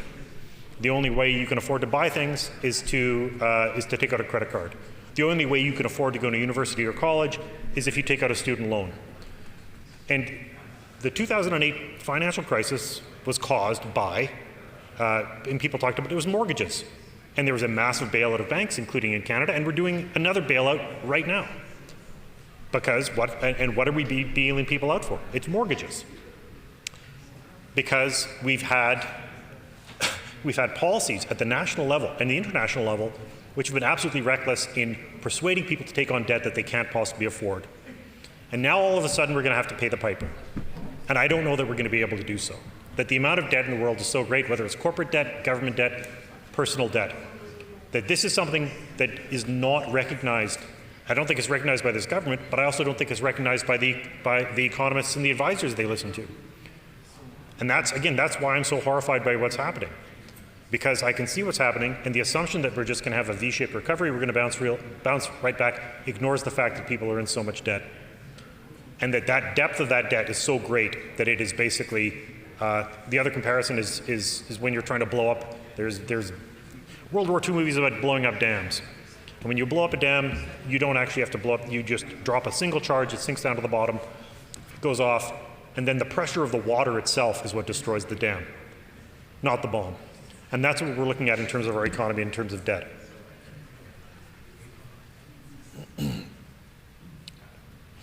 And I will add that like I said, it looks more like 1929 than anyone recognizes, and that this is an insolvency crisis. I hope it doesn't happen, but there are many, many indications that it will. And with one of the exception of this bill, the government's actions to lay people off, liquidate public assets, increase unemployment, and reduce incomes will make a recession worse. Because there are two things that happen and like I said, this looks like 1929 with a pandemic added to it, is that you've had euphoric, too much debt, people, what's called easy money, too many people lending, too many people borrowing, using that money to bid up stock prices and real estate so that people, it makes a lot of money for people in the short term, but it means you have massive inequality and people can't afford a place to live. But the other is that when this crisis happens and all of a sudden everyone gets concerned about inflation, all of a sudden you get deflation. And people think, well, deflation, that's great, prices are going down. But there's a huge problem there, is that it's not just prices going down, it's wages going down. It's the number of people working going down. And you have all sorts of stuff dropping in price. And when you have debt against all that, that debt doesn't disappear. And when you have a mortgage that's $200,000 or $400,000 or $600,000, and all of a sudden you're asked to do job sharing, you might not be able to handle it. You might go bankrupt. And we're talking about thousands of people, tens of thousands of people. The number of people who've applied for, over 700,000 Canadians have applied for relief on their mortgages to banks in the last 2 months. They're putting off $1 billion worth of interest a month. Over 400,000 people are putting off paying their credit cards. There's going to be a point when all of a sudden this relief is going to end. And if people can't pay their rent now, and can't pay their mortgage now, or can't pay their credit card now, there's no way they're going to be able to pay it off in 3 months' time. And this is why it's so important. Every indication is that, like I said, every indication to me is that these are things that happen. People are talking about a V-shaped recovery. Other people are talking about a U-shaped recovery, which is optimistic. And other people are talking what's called an L-shaped recovery, which means we go straight down, we stop there, and then and that's it. We don't have a recovery.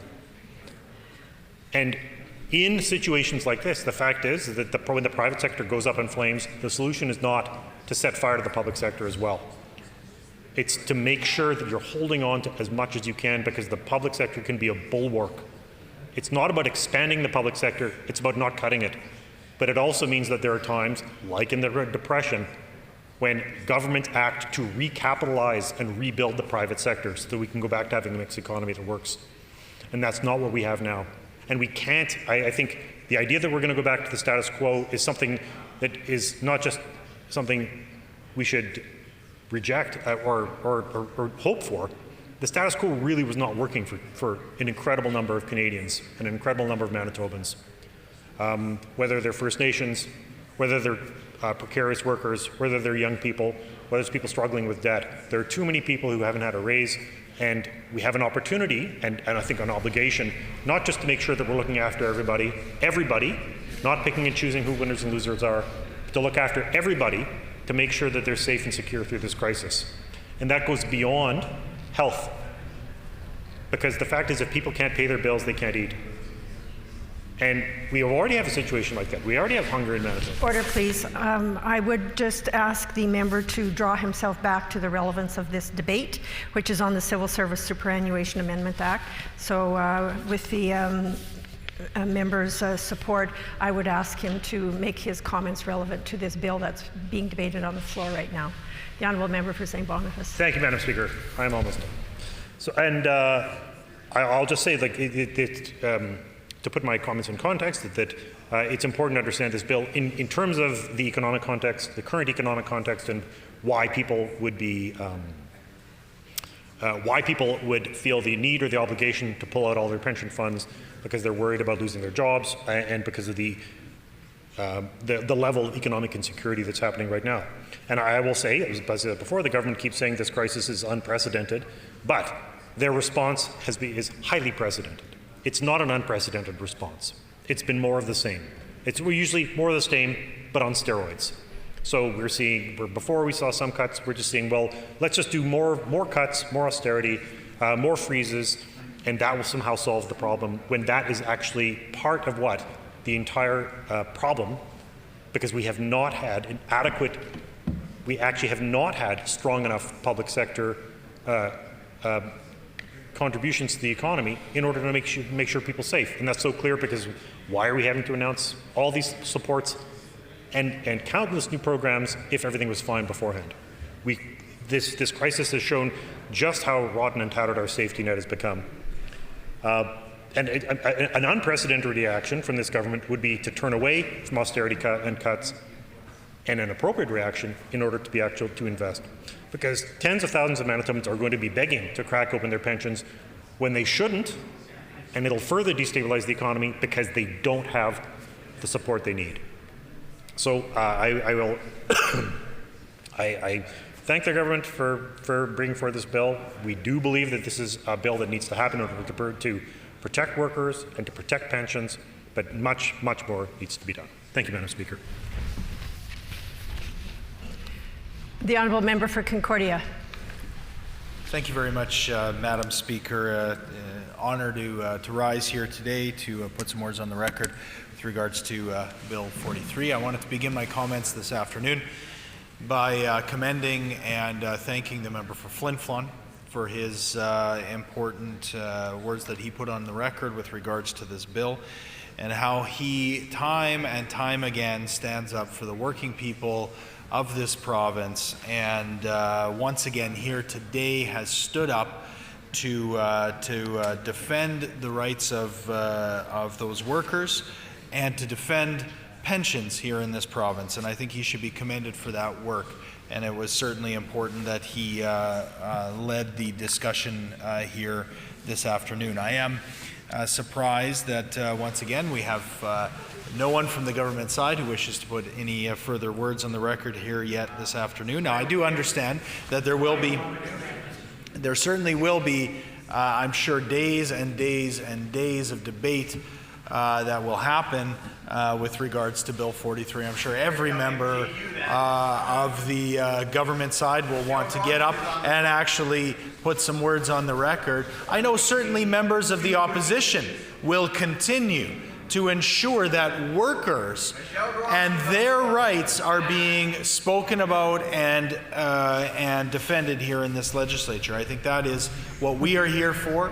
I think that is what we as an opposition caucus have made crystal clear. I think the leader of the opposition asked the question in question period, led off starting with jobs, ending with jobs, and that is firmly where we want to be in terms of the work that we're doing here during this time in the legislature. It's been called now quite often an unprecedented situation that we are in. here in Manitoba, certainly around the world with regards to COVID-19. But, you know, I think it is important that just because we don't have a precedence for this kind of particular situation that we're in, that we still look to and strengthen the democratic institutions that we have to ensure that the people of Manitoba have their say. That is one of my main concerns with the bill as it's been brought forward, and certainly how it's been brought forward in the way that the government was looking to move through the first, second, and third reading of this bill here this afternoon, and looking for royal assent this afternoon here in the Legislature. I do believe there is work that can be done with regards to this particular legislation. However, to expect legislators here in the chamber to get the bill, to understand that we're debating it here this afternoon, and then be expected to move it through the process so quickly, I do believe does disregard our democratic process that we have in this province. And I'm very, very concerned that the government is trying to make this type of governing the new normal. And we cannot allow that to happen. We cannot allow this to be how we operate here in the chamber. I do believe there's an opportunity not only for us to debate and to put words on the record with regards to important bills like Bill 43, I do believe that there's also the role that the public has. And we know that in Manitoba, we have a very unique situation where we actually invite the public to the building under normal circumstances to lend their voice and their expertise in developing policy. I heard the minister, when asked, that he is consulted with various folks, but he did not say that he has actually reached out to those pension holders who will be affected. And that is a concern. I think anytime we're bringing forward legislation that affects Manitoba workers, of course, we know that we stand with Labour here on this side of the House and will continue to do so. We know that we will listen to business leaders to ensure that we're getting the best advice from the private sector as well. The member for Turtle Mountain, in fact, said that he was a financial advisor, and that, in fact, he had a certain expertise with regards to this legislation. Now, I don't know if he is currently a financial advisor.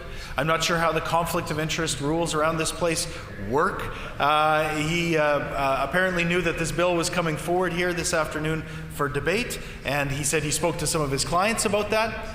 I would be somewhat concerned about knowing when a bill was coming forward that might affect some of his policyholders, and whether, in fact, he was telling the House that he had, in fact, informed them of these changes that were going to be coming. I'm not sure I heard that correctly, but it is something that I think we should be somewhat concerned about. But we are going to listen to financial experts.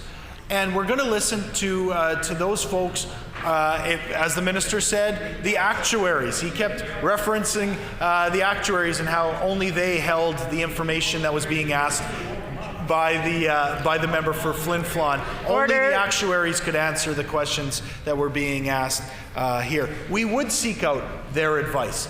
But what I think is missing in this process here, Madam Speaker, is advice from the workers. It's seeking advice from the general public. And when we're making big fundamental changes like this, I think it's important for us to focus on hearing from them as well, which we know during this pandemic we cannot, in fact, do under the current rules. It's also very concerning, Madam Speaker, and the member for Flin Flon certainly touched on this aspect, that this is being brought forward by a government who, at every single turn, has sought to weaken the public service, has sought to reduce the number of workers in the public service here in this province, and that's a major concern. Again, I'm not making the direct link between Bill 43 and their actions with regards to those layoffs, but it is certainly suspect when a government brings forward legislation that alters the pensions and the superannuation fund for so many workers at the very same time that they are laying workers off. And this is not just, of course, the official opposition saying this, although we certainly have, and we will continue to do so. In fact, just today in question period, the leader of the opposition was able to bring forward important documentation that shows a direct link between the goals of this government in reducing public service jobs and firing people in the public service, and the actions that they've undertaken under the cover of COVID and the global pandemic. We know that they have cut these jobs because it's been reported in the media, Madam Speaker, and this is certainly not something that, as I said, is only coming from the official opposition. We know that in October, it was reported in the Canadian press, Manitoba government cuts 2,000 civil service jobs, which the numbers show province chopped more positions than planned. So they were already ahead of schedule with regards to those layoffs.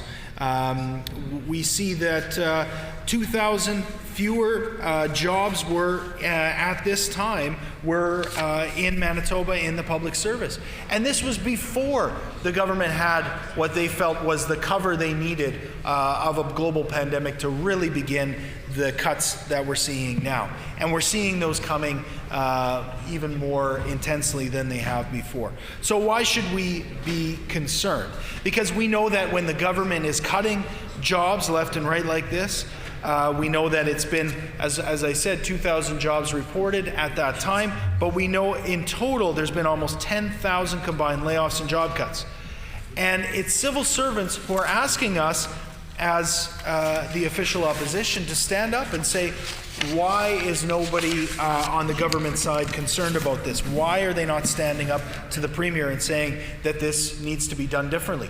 When civil servants who are providing those essential services that Manitobans are counting on right now are having their positions cut, it's a major concern. And they're not being given the full information that they should be given about their futures and about the jobs that they're performing. And that's just not right, Madam Speaker. We also know that by cutting positions at this time, it significantly potentially hurts the pension fund. It threatens the fund itself when at this time there'll be less people paying into the fund. When we're making major changes that we're talking about today that the government has proposed, and yet the jobs that are being proposed are being lost. That is a major concern. The member for Steinbach recently mentioned Michelle Goronsky, said we should listen to Michelle Goronsky. I agree with him. Absolutely. I think he's saying it right now. We should listen to Michelle Goronsky. So what does Michelle Goronsky say? She says, during these unprecedented times, the critical importance of our public services is more clear than ever. And we were told that the only way to avoid significant layoffs would be to voluntarily enter into work-sharing agreements where non-essential staff would have their work week reduced to as little as 2 days a week. Madam Speaker, it's clear that this government has no intention in working with the public service to ensure that people's jobs are protected. Instead, what they're doing is they are cutting first and asking questions later. And then on top of that, making fundamental changes to the pension fund, which, as I said, could be in jeopardy if we see continued layoffs, which, as we know, is the intent of the government. Manitobans, as I said, are relying more than ever now on public services to be there. We know that people are calling on employment and income assistance more than ever. We know that Rent Assist is one of the key programs that people are counting on. Residential tenancies, I know, is fielding calls from people who are concerned about their housing and how they can ensure that they'll be secure in the place that they're living. We know that Child and Family Services has seen increased volume in terms of the impacts that they're seeing, and they're trying to provide those services. People doing great work in that. And that's just a snapshot of some of the work that's being done by our incredible public servants right now. And yet, at the same time, they're being asked to do more. They're being disrespected. They're not being given the information. And then they're being asked, don't worry, we're going to deal with your pension issue. We won't tell you all the details, and in fact, we're going to try and get that done quickly in an afternoon. Well, Madam Speaker, I don't believe that's how we should operate here in this chamber. I do believe that we need to ensure that the public has their say and that the public has input with regards to this kind of important information. Workers, we know, are left very concerned that the government will designate many public services as non-essential. We don't know. We haven't seen the list. We don't know who's being deemed essential and who's being deemed non-essential. And thereby, we know that the government plans to undermine the services that keep our communities safe and healthy. We need to ensure, and this is the work that we are happy to be doing as the official opposition, that our public services remain strong and that they are there for Manitobans and for families who need them at every single turn. You know, Madam Speaker, we hear an increased amount from our constituents during these uncertain times. And we often get heartfelt emails and phone calls and social media posts that talk about some of the struggles that people are having, and there are a number. But one of the groups of people that I've heard from the most in the last number of weeks has been public servants. Public servants who are fundamentally, in their nature, looking to work together to make our province a better place. I believe that wholeheartedly. And yet they are being disrespected at every turn by this government. And when we are talking about a bill as fundamental as this, I find myself once again on the front lawn of the legislature as we were being circled by what I can only estimate was hundreds of vehicles. I know anybody who was in the legislature at that time heard the honking, heard the noise that was being generated by those hundreds of vehicles circling the building. I had the pleasure of being out there to talk to those people. I know members of our opposition caucus. I think every member of the opposition caucus was out on the lawn. I saw no members of the government side out on the legislature to listen to those workers. And when I had a chance to talk to a few of them at a socially distanced way, but in a way that I could hear what their concerns were, they were talking about how they want to be part of the solution, how they want to be part of getting Manitoba back on track, of bringing our economy back, of bringing our province back and bringing people back to a sense of normalcy. That is what they want to do as public servants and as workers in this province. We will stand with them, Madam Speaker. We will stand with them at every single turn to ensure that their voices can be heard in this place, not just through the honking that happened, that, as I said, I think every member that was in the building heard. It didn't matter where you were, and I'm sure it could be heard in the Premier's office. It can't be that as the only way that people have their voice heard now. What we ask simply is that we have the opportunity to stand up as an opposition, that we are able to talk with and hear from the public and workers in this province with regards to major changes like this before they are pushed through, and that we have an opportunity to stand up for working people in this province. We will do that every day in question period. We will do it in every speech that we give. We will do it in every single way that we possibly can. But until people have the information and have the ability to have their say, I believe legislation is not going to move forward until this government listens to the people. I'm very concerned about how this bill was brought forward, and I think it is on all of us to ensure that everybody's voice is heard in this legislature. Thank you.